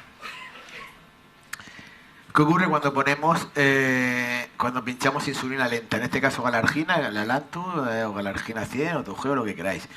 La insulina lenta, lo que ocurre es que normalmente, aunque no es cierto que es una raya, la biodisponibilidad de la insulina es una curva, pero al final el perfil es muy plano, no se adapta para nada a la secreción fisiológica de insulina basal. Por eso, si nos pasamos de insulina, tendremos esta gráfica, y si nos quedamos cortos nos faltará insulina basal. Por eso la bomba de insulina lo que nos va a permitir es dividir el tramo en las 24 horas en segmentos horarios y poder acercarnos lo más posible a lo que sería la liberación fisiológica de bomba de insulina en estado basal. Luego los picos son los bolos que nos ponemos cuando comemos. Bueno, he sido rápido, ¿no? Al final, la bomba de insulina, ¿qué tipo de insulina utiliza? Utiliza insulina rápida. ¿Qué insulina rápida tenemos en el mercado? Tenemos la insulina, llamamos más rápida, ultra rápida, que sería la FIAS, que tiene una absorción un poquito más rápida. Y luego tenemos las otras tres, que la absorción es parecida, como son Novorapid, Apidra o Humalog. Son insulinas rápidas. La rapidez de la insulina de FIAS y de las otras tres, en bomba de insulina no es tan claro como en bolígrafo. Luego, si queréis, podemos hablar de eso. No sé si alguno habéis usado FIAS, otros no. Pero bueno, tiene unas peculiaridades, pero al final son las insulinas que vamos a poder utilizar en bomba de insulina. Luego, en bomba de insulina tenemos un perfil basal, que son los tramos horarios, los segmentos horarios, esos en los que dividimos el día. Por ejemplo, aquí tenemos un tramo horario que sería 0,8 unidades la hora, desde las 0 horas hasta las 3 de la mañana. Y así dividimos las 24 horas del día. Y luego la bomba de insulina, nos ponemos lo que son bolos de insulina, es decir, insulina de golpe. Esa insulina de golpe puede ser de dos. Una que es cuando comemos, que es lo que se llama bolo pandrial, y el otro son bolos correctores. Es decir, cuando tenemos la glucemia alta, pues nos ponemos una cantidad de insulina para bajarla más rápido. Hasta aquí yo creo que todo es fácil. Vamos a ver. Vale. ¿Qué cosas tenemos que tener claras cuando utilicemos una bomba de insulina? La mayoría que los tengáis habréis dado vuestra formación en vuestra unidad de diabetes, por la empresa, por quien sea, y os habrán explicado estas tres cosas, entre muchas otras que tenemos que saber. Al final, los sistemas de lazo cerrado, todo esto no lo tenemos que calcular nosotros, pero lo va a calcular el propio algoritmo que tiene. O sea que es importante los conceptos. ¿Qué es el factor de sensibilidad a la insulina? El factor de sensibilidad a la insulina es la cantidad de glucosa que baja una unidad de insulina. Es decir, cuanto más sensible, más glucosa baja. Cuanto menos sensible, menos glucosa baja. Es decir, cuanto más sensible, menos insulina necesitaré. Cuanto más sensibilidad tenga... espérate, ya me estoy liando. Cuanto más sensibilidad tenga, menos insulina voy a necesitar. Y al revés, cuanto menos sensibilidad tenga, más insulina voy a necesitar. Es lo contrario a la resistencia a la insulina. Cuando tenemos más resistencia o menos resistencia.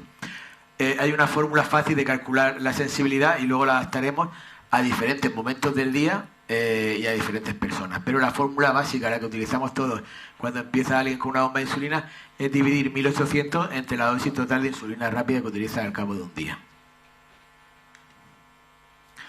La relación gramos, porque ya no se utilizan raciones, ¿vale? Se utiliza ya casi todas las bombas de insulina van en gramos. Gramos de insulina. Son los gramos de hidratos de carbono necesarios para cubrir una unidad de insulina. Entonces lo que yo introduzco en la bomba son los gramos que necesito para una unidad. Cuanto más le cueste bajar el azúcar a una persona, pues tendré que introducir, cuanto más le cueste, o sea, tendré que introducir, cuando utilizo más gramos, eso significa que una unidad de insulina cubre más gramos, como que es más sensible a esa comida, ¿vale? Y al revés. Todo esto se va calculando, hay formas de calcularlo, que ahora tampoco es el momento de explicarlas o de decirlas. Y es un concepto muy importante que muchas veces la gente sigue preguntando. A mí me extraña muchísimo cuando alguien usa mucho bombas de insulina o aplicaciones, algoritmos, etcétera, que el concepto de insulina a bordo, insulina remanente, insulina activa no esté claro. Es importantísimo, es decir, es la cantidad de insulina que estimamos que aún queda en el cuerpo del bolo anterior de insulina que se ha puesto. Entonces es muy importante a la hora de todos los cálculos, tanto que hace la bomba como que hacemos nosotros diariamente, etcétera. Es decir, cuánta insulina tengo a la hora de decir la insulina que necesito. Ya no solo la sensibilidad, sino que es muy importante. La mayor parte de las bombas de insulina ya tienen ese dato, Y luego, como diremos mañana, hay unos sistemas ahora que vienen de Smart Pen, de plumas inteligentes, etcétera, donde dice cuando te pones la insulina, etcétera. Ese dato al final también va a guardar la estimación que hace de insulina activa que te queda. Porque como hemos dicho antes, estas son las curvas de biodisponibilidad de insulina, es decir, de la insulina que hay en sangre, de cómo se va absorbiendo desde el punto donde te la pones. Como veis, lo más importante es primero que el tiempo de acción sea lo más rápidamente posible, pero siempre queda un remanente de insulina. Imaginaros que esto continuamente está poniendo insulina, siempre hay un remanente de insulina, y esto es lo que es la insulina activa, y sobre esto tenemos que tenerla en cuenta cuando vayamos a poner un bolo de corrección, para restarle esa insulina, como veremos ahora. Y respecto a los bolos, la mayor parte, bueno, como decimos aquí, la mayor parte de bolos de insulina, de bombas de insulina, ya llevan calculador de bolos. Algunas lo hace de forma automática y otras no, ya lo veremos según el sistema los sistemas que vamos a explicar ahora de lazo cerrado. Pero al final todos hacen lo mismo. Por un lado, nos cuentan los carbohidratos si comemos, que son los gramos de hidratos de carbono, partido por la ratio de hidratos de carbono que tenemos calculado. Lo que comemos partido por la ratio. Y aquí nos sale una cantidad de insulina. Esa insulina se la sumamos a la glucemia que tiene ideal, menos la actual, partido por el factor de sensibilidad. Es decir, cuánta glucosa me sobra partido por cuánto necesito, qué sensibilidad tengo a la insulina. Aquí me saldría otro valor y a esto que le voy a quitar la insulina activa que me queda en el cuerpo. La mayor parte de calculadores de bolos funcionan así, o de bolos correctores que ponemos. Cuando hay un bolo corrector, ¿qué ocurre? Que esto es cero, porque no comemos nada. Entonces sería glucemia ideal menos glucemia actual partido por factor de sensibilidad menos la insulina activa. Ese es el cálculo básicamente que hacen los algoritmos. Son mucho más complejos que esto, pero para simplificar la idea es esta. Hay que saber muchas más cosas que no las voy a explicar ahora. Si queréis, hay un manual, aquí no está, un manual de que hicimos la Sociedad Española de Diabetes, está publicado en libre acceso en la SED de bombas de insulina, donde viene todas estas pautas de desconexión, una aproximación de cómo actuar cuando queremos desconectarnos la bomba, cuando tenemos la cetonemia, por ejemplo. Es algo muy importante, personas que utilizan bombas de insulina, saber cómo actuar ante una hiperglucemia mantenida con cuerpos cetónicos altos. Por ejemplo, la idea de que hay que tomar hidratos de carbono cuando los cuerpos cetónicos están por encima de 0,5, además de poner insulina, es algo que no nos cabe en la cabeza, pero que hay que hacerlo. Todos estos protocolos, toda persona que lleve bomba de insulina debería de tenerlo y de saberlos para saber cómo actuar ante determinadas complicaciones que pueden aparecer con el uso de bombas de insulina. Es esto, la guía rápida Easy, que esa la tenéis, vamos, en Google lo ponéis y os la descargáis en un PDF, muy fácil de llegar a ella. Y aquí iba a explicaros exactamente lo mismo, pero vamos a meternos más en lo que es la tecnología, en vez de explicar un poquito. Estos son los pilares básicos de lo que es una educación en diabetes a la hora de poner una bomba de insulina. Todo eso toda persona con diabetes debería de saberlo, debería estar en un programa estructurado que antes de ponerse la bomba lo supiera. En más de un sitio me ha pasado, en otro no, tengo que decirlo. Desde hace unos años yo daba la formación, ahora ya no, de una determinada bomba de insulina en Murcia, y he ido por todos los hospitales de la región. Pues había hospitales donde cuando llegaba las personas con diabetes no conocían lo básico de lo que estamos explicando. Esto debe de salir de la unidad de diabetes. Luego se refuerza. Luego, pero saber cómo actuar ante una cetosis porque una bomba se obstruya. Saber, por una hipoglucemia con cetosis. Saber cómo actuar con una pauta de desconexión cuando vaya a quitarte la bomba, según el tiempo, etcétera. Tener una pauta complementaria con bolígrafos de insulina ya prescrita. Todo eso es importantísimo. Deciros que de Murcia prácticamente todo el mundo venía con todo eso bien hecho, pero de otras partes de la región de Murcia no. Bueno, aquí tenéis todo, un poquito por lo que yo creo que debería ir más cosas, pero en principio qué hacer cuando uno está enfermo, qué hacer cuando tiene una gastroenteritis con la bomba de insulina, cuando está vomitando, qué hacer cuando hace ejercicio físico, pues bueno, una serie de los errores de la bomba, cuáles son, todos esos conceptos deberíais de tener si sois usuarios de bomba de insulina. Y vamos ya a meternos en la bomba de insulina. ¿Cuáles son los componentes de la bomba de insulina?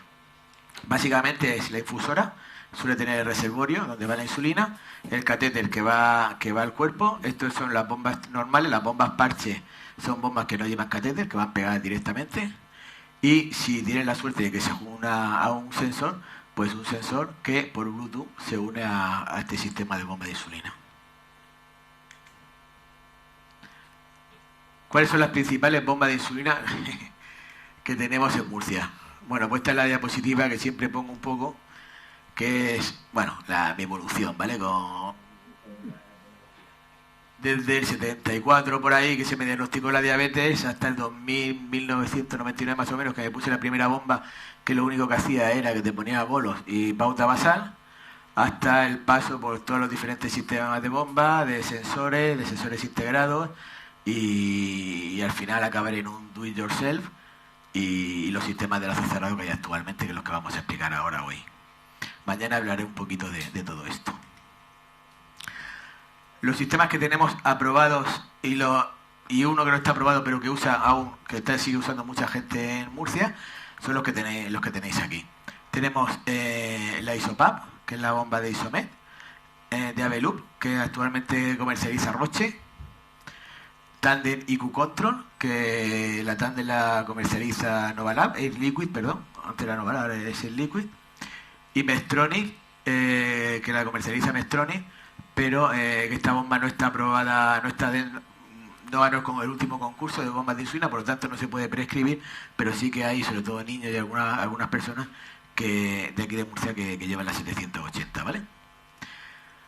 Todos estos sistemas son sistemas de lazo cerrado. Isopam no lo era hasta hace nada, que ya ha aprobado el algoritmo Cambridge y ya se puede integrar a través del móvil, de la aplicación móvil, va a llevar un algoritmo del sistema de liberación autónoma de insulina, que es un algoritmo Cambridge que está bastante, que está dando bastante buenos resultados. En Murcia creo que no hay nadie igual hay alguna persona que lo esté probando y yo no lo sé, pero tengo amigos de Madrid y de otras zonas que la están probando y los resultados les está gustando bastante. Si separamos esto un poquito más, yo dividiría los sistemas de lazo cerrado que tenemos así.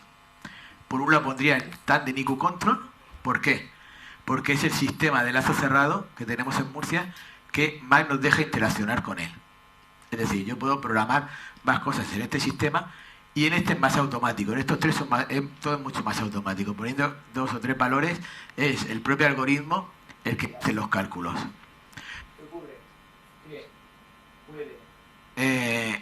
Puede adaptarse muy bien a ti y entonces es fenomenal. Si se adapta muy bien el sistema de Cambridge, perfecto. Si de Aveloop se adapta muy bien también y la Medtronic 780, genial. Porque además en calidad de vida te va a dar mucho. No vas a tener casi que preocuparte. Pero si tu vida es más errática, si por lo que sea no te adapta, pues no dejan de ser algoritmos. A los algoritmos, el sistema Tandem IQ Control funciona muy bien. Hasta hace poco el único que era lazo cerrado era Tandem IQ Control, luego salió de Aveloop, estoy hablando en Murcia, y ahora el Cambridge, y Medtronic, que no está dentro de la cartera, o sea, no os pueden prescribir la 780 de Medtronic. La idea que tenemos ahora, en este caso en el grupo de trabajo y en más sitios, es la de intentar ver cómo personalizar, o sea, cómo hacer, crear determinados características de personas con diabetes, como decir, determinados patrones de personas a las cuales le vendría bien un algoritmo o les vendría bien otro. Fijaros que ya no hablamos de qué personas con diabetes le vendría bien un lazo cerrado o no, sino incluso de las que le venga bien un lazo cerrado, cuál le vendría mejor poner un Aveloop, cuál le vendría mejor poner un Cambridge o poner un Tandem o un Medtronic. Eso y que el sistema sanitario nos dé la opción de poder elegir, que no en todos sitios pasa. Aquí en Murcia tenemos la posibilidad de elegir entre 3. En Madrid va por hospitales y creo que en Barcelona también, es decir, un hospital de repente pone un sistema y no pone los otros y entonces hay que cambiarlo y todos tienen que llevar el mismo. Un poquito, si podemos elegir, pues ver qué tipo de persona con diabetes tenemos enfrente, qué vida hace y cómo es su diabetes para poder elegir uno o para poder elegir otro. Yo una persona que tenga una vida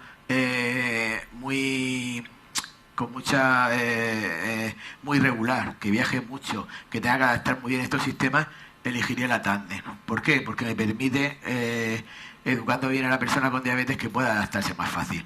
Una persona que tiene una vida muy monótona, muy tranquila, etcétera, a lo mejor elegirá cualquiera de estos tres.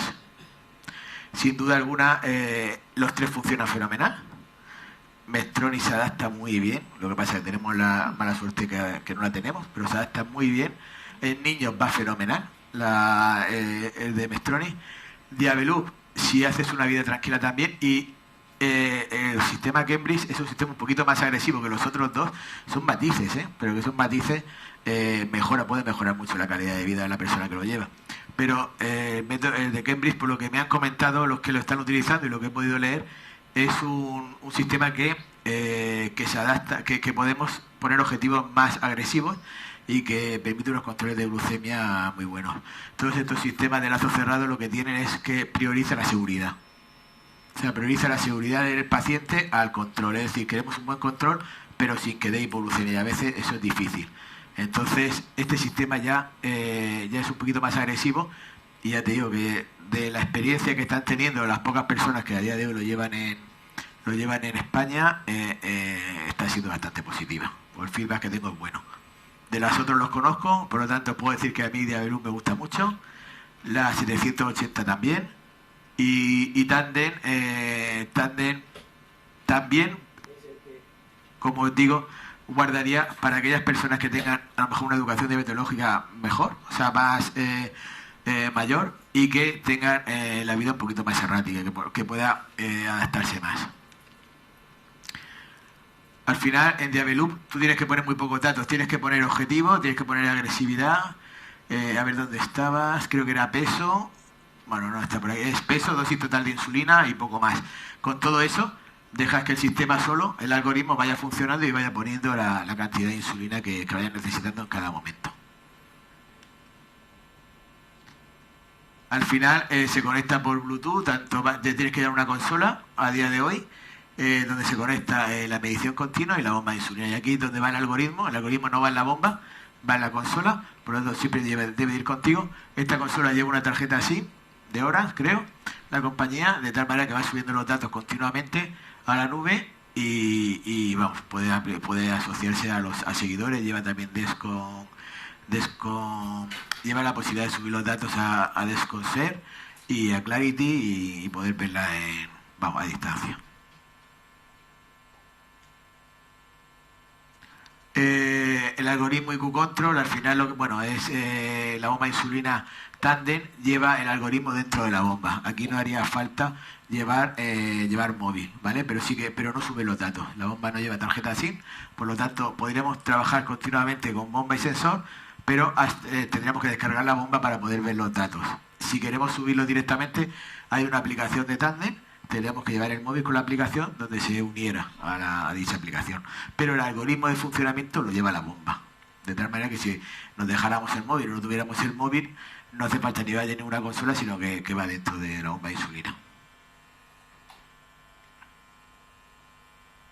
Y el Cambridge utiliza una aplicación móvil, una aplicación móvil que se une a la bomba al medidor, y esa es la aplicación donde lleva el algoritmo de Cambridge.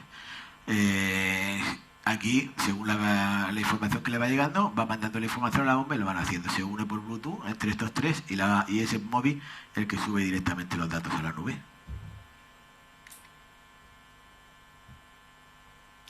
La Mestroni 780G lleva el algoritmo en la bomba también y lleva un algoritmo con inteligencia artificial que está muy... funciona bastante bien en la gran mayoría de las personas con diabetes. Aquí en Murcia lo llevan varios niños y sobre todo niños, yo tengo un par de ellos que ya lo llevaban y la verdad es que tienes que hacer muy poquito. Cuando les va bien les va fenomenal. Es parecido a Diabeloop y a Cambridge, tienes que introducir muy pocos datos y el propio algoritmo se va adaptando a la persona. Lleva el sensor, que era el gran problema que ha tenido Mestroni siempre, por lo cual las otras bombas fallaban mucho. Ya se le puede adaptar el G4, que yo sepa en Murcia nadie lleva G, no lo sé si alguien lo llevará, desde luego financiado creo que no está codificado aún, pero el G4 el cambio es muy grande respecto al G3, tanto en calibraciones, precisión y en todo. Por lo tanto ese problema que tenía Mestroni yo creo que lo han solucionado. Esto es un poco lo que os he dicho, como Tandem y como Diabeloop. De una manera o de otra, al final, la información la tienen a través de Descom y Medtronic a través de Guardian. Y estas son las plataformas de descarga donde se van descargando todos los datos para luego poder ser analizados. Cada uno tiene la suya, también podríamos tener otras, pero bueno, estas son las que normalmente se usan.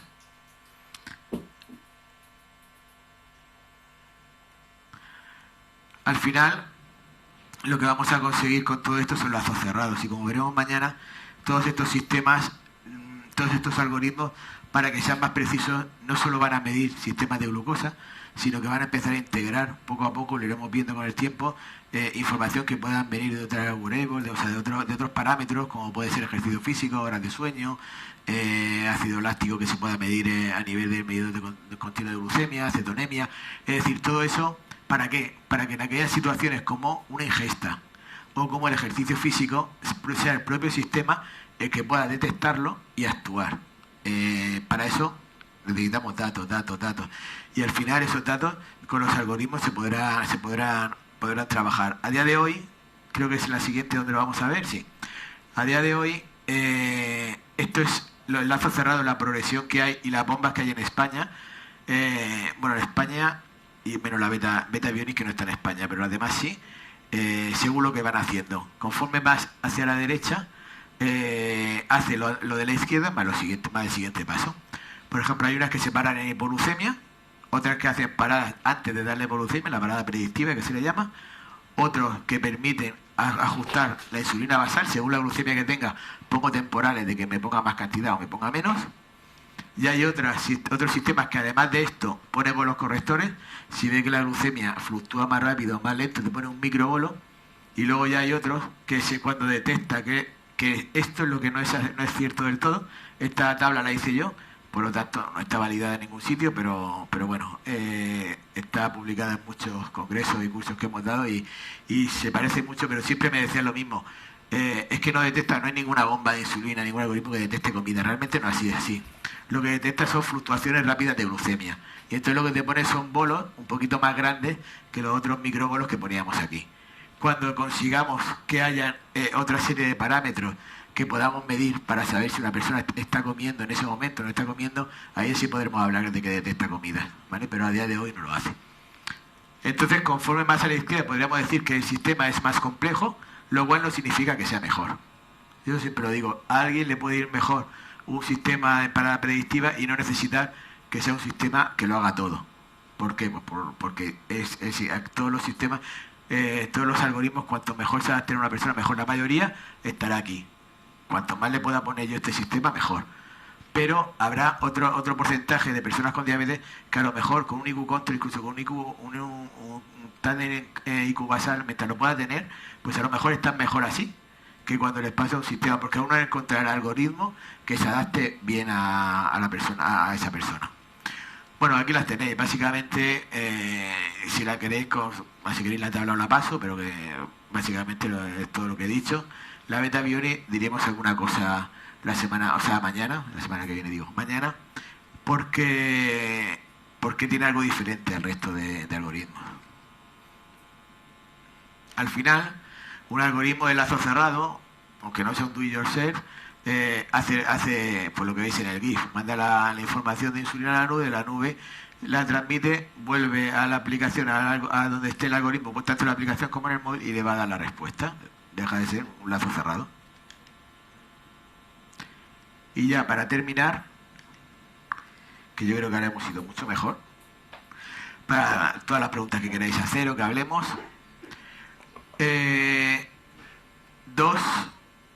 dos reflexiones. La bomba de insulina, los sistemas lazo cerrado necesitan un dato, como todo lo que hemos dicho antes. El dato tiene que ser fiable, tiene que ser exacto y lo más reproducible posible en cualquier momento. Cuando los que usamos sistemas de lazo cerrado lo sabemos. Un sistema de lazo cerrado que no me funcione bien los primeros días, o que no me funcione bien cuando de estar sentado me levante y me vaya a hacer algo, de repente me meten hipoglucemia. Quiero decir, es muy importante, y eso lo saben todas las empresas farmacéuticas, que se invierta mucho en la medición continua. La medición continua de glucosa a nivel de líquido intersticial por medio de la reacción que hace con la glucosa oxidasa, yo creo que eso ya está muy superado y los sistemas que tenemos ahora son muy buenos. Pero hace falta algo más. Y ese algo más es empezar a valorar otros parámetros, como los cuerpos cetónicos, el líquido intersticial, como el ácido láctico, etcétera. Y todo eso está en estudio ahora. Y tenemos el otro gran problema que tienen todos los sistemas, que al final la insulina necesitamos que se ponga y se vaya. No necesitamos que se quede la insulina ni que tarde tiempo en hacer. Porque entre el tiempo que tarda, el valor de glucemia intersticial que varía y tal, al final el algoritmo tiene que ser muy bueno para llevarnos a tiempo en rango. Todo eso se va consiguiendo cambiando algoritmos, pero los algoritmos al final tienen un límite de precisión. Por lo tanto, mis reflexiones del otro día, mientras no por más autónoma que sea la bomba de insulina significa que se adapte mejor a nuestra vida. Debemos de ser capaces, lo que hemos dicho antes, de individualizar, o yo pienso eso, algoritmos y sistemas de infusión, y todo lo que no vaya acompañado de una educación diabetológica estructurada y basada en la tecnología y en la diabetes, hará que fracase cualquier terapia. Por hoy, bueno, todas las preguntas que queráis que hagamos, que queráis que comentemos, pero yo ya he dicho lo que tenía que decir. Así que muchas gracias a todos. Una pregunta, ¿qué insulina es la que mejor funciona con una bomba? ¿Qué marca de insulina? A ver, vamos al grano. Bueno, yo creo que ya han dejado de grabar. Vale. No, a ver, las bombas de insulina todas las rápidas se pueden utilizar. Con la que más estudios hay a día de hoy es con Novorapid. Con Humalog también hay algún estudio, pero casi todos los estudios que se han hecho son con Novorapid. ¿Qué significa eso? Que si yo hago un estudio de un algoritmo con esa insulina, lo más normal es que quiera usar esa insulina cuando lo haga. Se hacen con las demás, pero el que más número de estudios tiene es Novorapid. Bueno, yo tengo un pequeñín que acaba de cumplir los 4 añitos y hace poco que debutó. Entonces, él tiene mucha variabilidad. O sea, a él le dan subidas entre las 12 y las 3 de la mañana, luego tiene subidas por la mañana, otra, y por las tardes le baja por los suelos. Y luego hay veces que se duerme a media tarde y no cena. No hay manera de darle de comer. Vale. Entonces, le han puesto ya por lo menos 3 insulinas lentas. Ahora estamos con Levemir cada 12 horas, que es la que mejor le está funcionando. Y estuvimos hablando con la endocrina, el tema bomba, y me recomendó la Tandem precisamente por la variabilidad que él tiene y demás. ¿Esa sería la mejor para su situación? A ver, yo creo, por lo que me has comentado, que posiblemente, desde luego, probar con bomba tienes que probar. Quiero decir, me da igual que sea una o que sea otra. Diabelur no estaría aprobada. Tandem sí, por edad, es que también tienes que ver que el algoritmo tenga la aprobación para poder utilizarla. Y a día de hoy Tandem IQ Control es la que más. La Medtronic también le podrá ir bien. La 780, pero no se está poniendo. La Tandem yo creo que sí que es una muy buena opción. Me comentó la endocrina que para poder ponerle la Tandem para el control IQ tenía que tener mínimo 10 unidades de insulina. Y a día de hoy las tiene, o sea, diarias. Que la única que ponía menos creo que era la Medtronic y que ahora no la ponían. Entonces que no era posible en ese momento. Sí. A ver, la Tandem es que si no pone esas unidades no funciona el algoritmo. Es un mecanismo de seguridad para que no se pongan niños muy, muy pequeños. O no sé por qué. Ahí me explicaron que era porque la seguridad ya no podían responder de la seguridad de la bomba de insulina con menos unidades. Hay posibilidad de pedir bombas de insulina o determinados algoritmos cuando están justificados. Es decir, tú puedes pedir una Medtronic 780 porque esté justificado, porque no hay otra cosa que tengas que se la puedes poner. Y hay niños que tienen 780G en Murcia, no pocos. Quiero decirte, entonces, si el caso es que tienes que no sabes si a lo largo del desarrollo va a tener menos unidades, o sea, porque va a necesitar menos, lo normal es que necesite más. Pero bueno, que vieras que está mejor controlado y que entonces con menos variabilidad necesita menos insulina, pues claro, a lo mejor la cosa sería saltar a la otra. Es que, por ejemplo, en los días de mucha actividad tengo que pincharle medio o incluso una unidad menos, porque si no el niño se pasa el día en 60. Sí, sí. Eso luego a la hora de programar la bomba es también un poco divertido, ¿no? Claro, la formación que yo hacía era de la tándem. Entonces yo me acuerdo de un niño de Lorca que tenía poquísima insulina, y con Manolo Romero, el endocrino, que ahora está en Sevilla, creo, pues calculando a ver cómo podíamos hacerlo a lo largo de la hora, cómo ponerle, al final se hizo. Pero es que era poquísima cantidad de insulina que utilizaba al cabo del día. Él ahora mismo del Levemir, que lleva 1,5 de noche y 3 de día. Y el resto ya va repartida en las comidas. Claro. Eso ya te digo, bomba hay que poner, yo creo que debería de, no sé, el tuyo o el mío. No, bomba hay que, yo creo, pero es que vamos, tampoco tiene que ser todo, no quiero que te lo comente.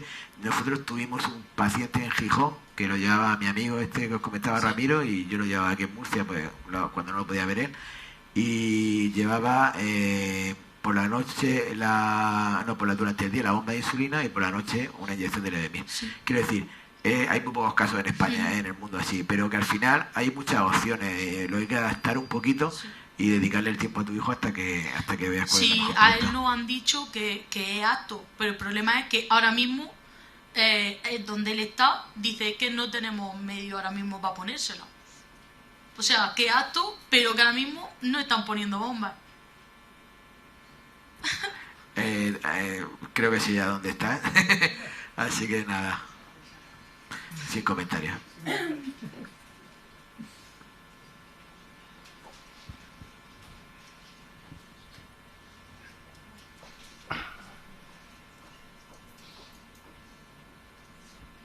Bueno, buenas tardes. Y ahora mismo a la hora de los niños que están en lista de espera para poner las bombas, ¿se va a poder elegir o va a ser lo que considere la endocrina o cómo va la cosa? Bueno, a ver, realmente si el trato con el endocrino, con el educador en diabetes es cercano y es correcto, se puede, yo creo que es una cosa consensuada, debe ser consensuado entre la persona que lo va a usar o los padres y el profesional sanitario. Realmente quien lo indica es el endocrino, o sea, el que tiene la última decisión de ponerte uno u otro, pero luego eres tú el que lo llevas. Entonces una cosa no tiene mucho sentido. Si tú no te quieres poner una, que te vayan a poner esa que tú no quieres ponerte. Pero también hay que justificar el porqué. Quiero decirte, ¿por qué te quieres poner una y no te quieres poner la otra? A lo mejor también influye mucho en con qué sistema de lazo cerrado, con qué bomba se encuentre más cómodo la persona que tiene que ayudarte a llevar eso. Es decir, en este caso el equipo de educación diabetológica, es decir, tu endocrino o tu educador. Entonces, si ellos están más cómodos con un sistema porque lo utilizan más, porque llevan más tiempo usándolo, ponerte otro puede ser dificultoso. No tiene por qué, pero podría serlo. ¿Quién toma la decisión? Ahí hay un debate mucho de si, sobre todo, ¿quién tiene que elegir eso? ¿Lo tiene que elegir el paciente? En teoría, el endocrino es el que debe estar bien formado también en todos estos sistemas y debe saber que según las características que tenga cada niño, en este caso, qué sistema es el que mejor le va a ir. En principio, para los niños que cada día es un mundo, en principio que se recomendaría poner una tándem. La mayoría son así. Sí. En los niños además que es así, porque tienen una actividad, de repente se levantan, se van, vuelven, tal. Es decir, los sistemas de lazo cerrado a veces son complicados de gestionar. Por lo tanto, la tándem es una muy buena opción. Es una muy buena opción porque tú lo puedes manejar también. También depende del grado de la implicación del padre, el grado de educación diabetológica que tengan los padres a la hora porque claro, si vas a llevar un sistema de eso y vas a estar todo el día modificándolo, al final el control no vas a conseguir lo que buscas, ¿vale? Entonces depende mucho. Sí que es verdad que con algunos sistemas de lazo cerrado, y hablo de niños con los que más experiencia se tienes con 780G, los resultados son buenísimos, sin necesidad casi de que el padre interactúe. Sí, claro, eso es lo que había oído, que con las 780 normalmente iban muy bien, pero como no tienen lo del... Vamos a ver la Cambridge. Lo que pasa es que Cambridge no, ahora ahí me pilla, mañana te lo puedo decir, no sé a partir de qué edad está aprobado. Creo que los resultados también son muy buenos. Vale. Y tú y José también. Pues muchas gracias. De nada.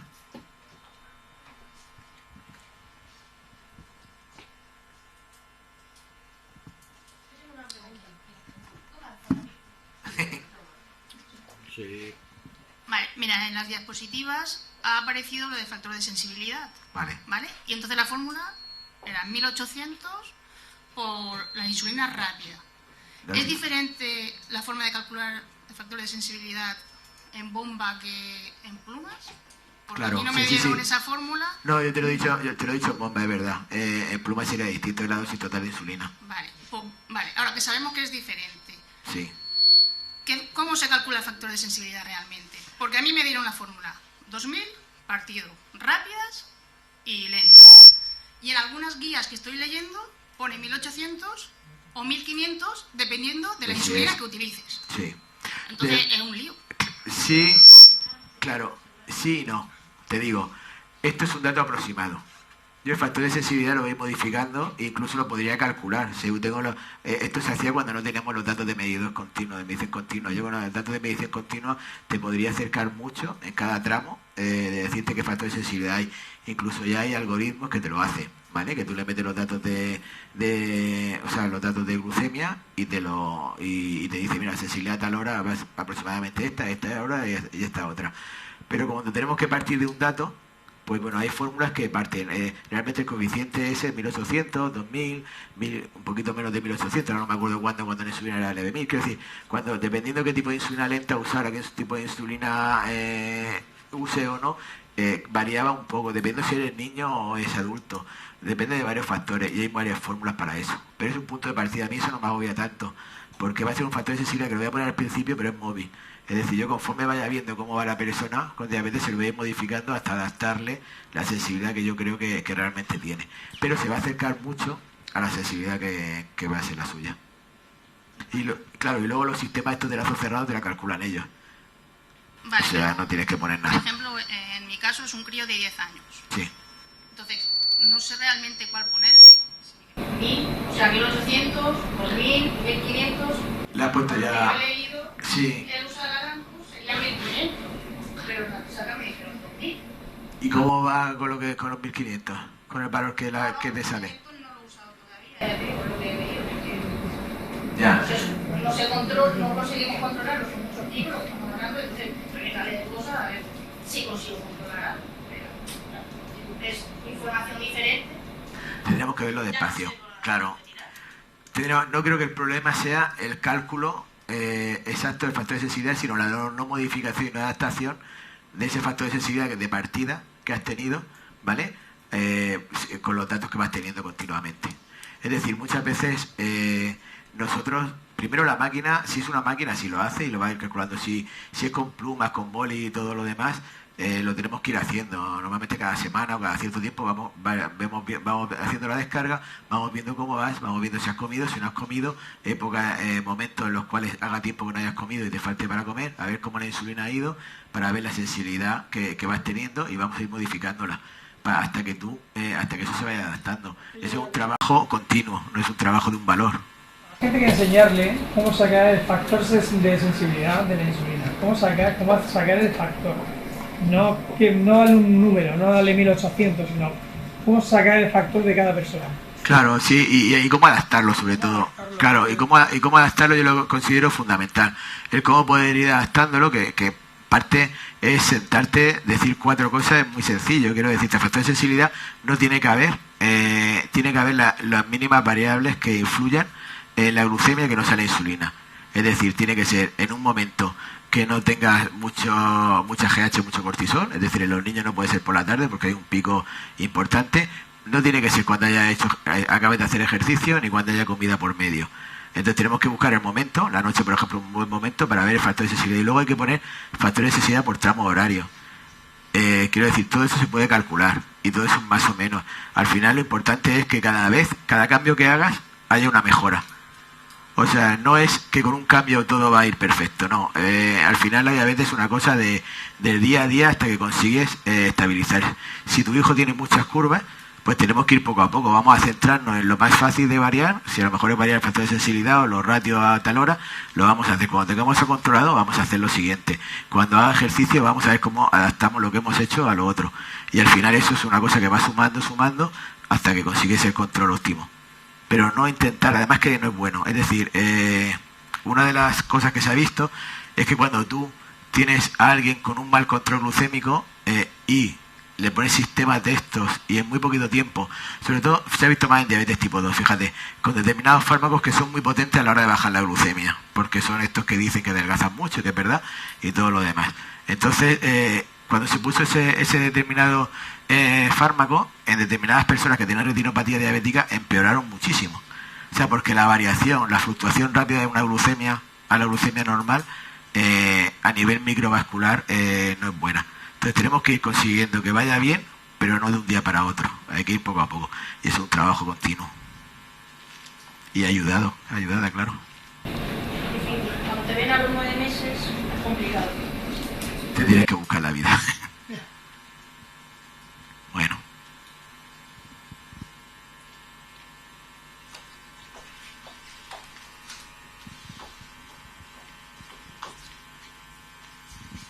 Es que no entiendo, perdona, yo sé la saturación que hay en las unidades de diabetes y lo puedo entender todo, pero cuando tienes una persona que está inestable, yo creo que ahí se debería quiero decir, tus recursos, dedicarlos más a esa persona que a otra que a lo mejor la tienes más estable. Es decir, porque una persona estable lo ves cada 9 meses, no hay ningún problema, pero una persona que en un momento determinado está teniendo mucha variabilidad, pues a lo mejor habría que centrarse un poco y hasta que esté un poquito mejor, darle un poco de apoyo, más ahora que tenemos telemedicina y que tenemos muchas formas de hacerlo.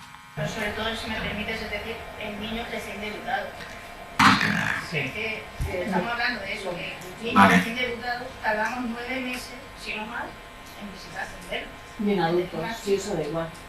Sean niños o sean adultos, o sea, da lo mismo. Da igual, pero en un debut yo lo entiendo perfectamente. En un debut de una diabetes, es que eso... Mucha información en poco tiempo y...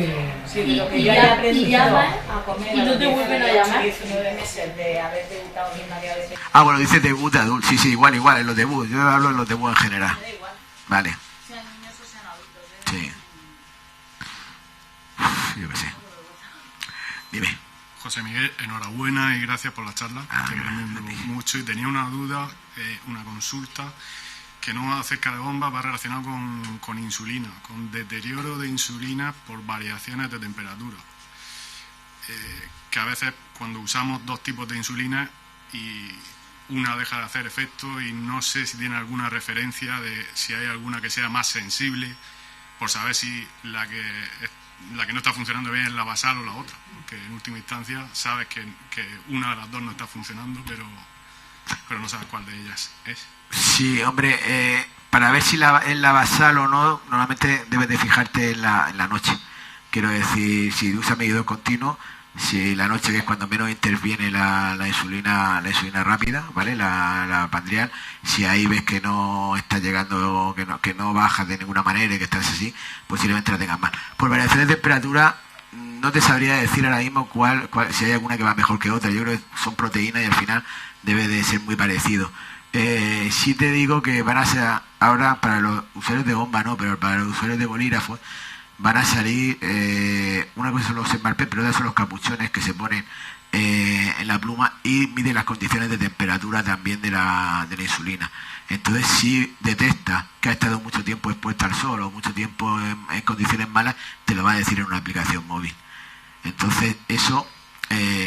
vamos a hacer un ensayo clínico nosotros en el centro de salud para probarla, para que le den el certificado C a una de ellas y ya te digo, está muy bien porque más que por eso, porque vamos a tener el dato de la insulina junto con la medición continua, cuando te lo pones, cuando tal. Y ahí también van a incluir algoritmos, ya lo diremos mañana si eso, van a incluir algoritmos en esas aplicaciones para ayudar a la gestión de las personas que no quieren llevar bomba y que quieren seguir usando bolígrafos de insulina. Genial. Gracias. Nada.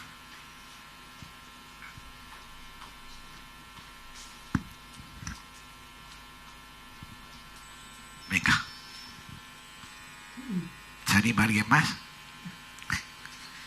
Bueno, pues no sé ni qué hora es. 8:30 es una buena hora, ¿no? Bueno, pues mañana, yo la parte que me he preparado mañana podemos hablar de lo que queráis, un poquito más, un poquito menos, pero yo creo que va a ser un poquito más rápido lo que es la parte de exposición. Sí que va a haber una parte de lo que viene dentro de poco, yo creo que es interesante, y ya os digo, cosas realistas, no cosas del futuro que luego no sabemos si van a estar o no van a estar. Vamos a hablar de Do It Yourself y una parte importante que sea para comentar lo que queráis. Si me queréis traer algún caso, yo que sé, con la descarga, con lo otro, tal, pues podemos echar un vistazo, ¿vale? No tengo aquí los softwares de gestión de datos, pero bueno, por encima ni tampoco me quiero meter en eso. Quiero decir, yo no me quiero meter en lo que están haciendo otros compañeros en otros sitios. Pero sí que cualquier duda y cualquier cosa que os pueda solucionar, pues bueno, para eso estoy. Muchas gracias.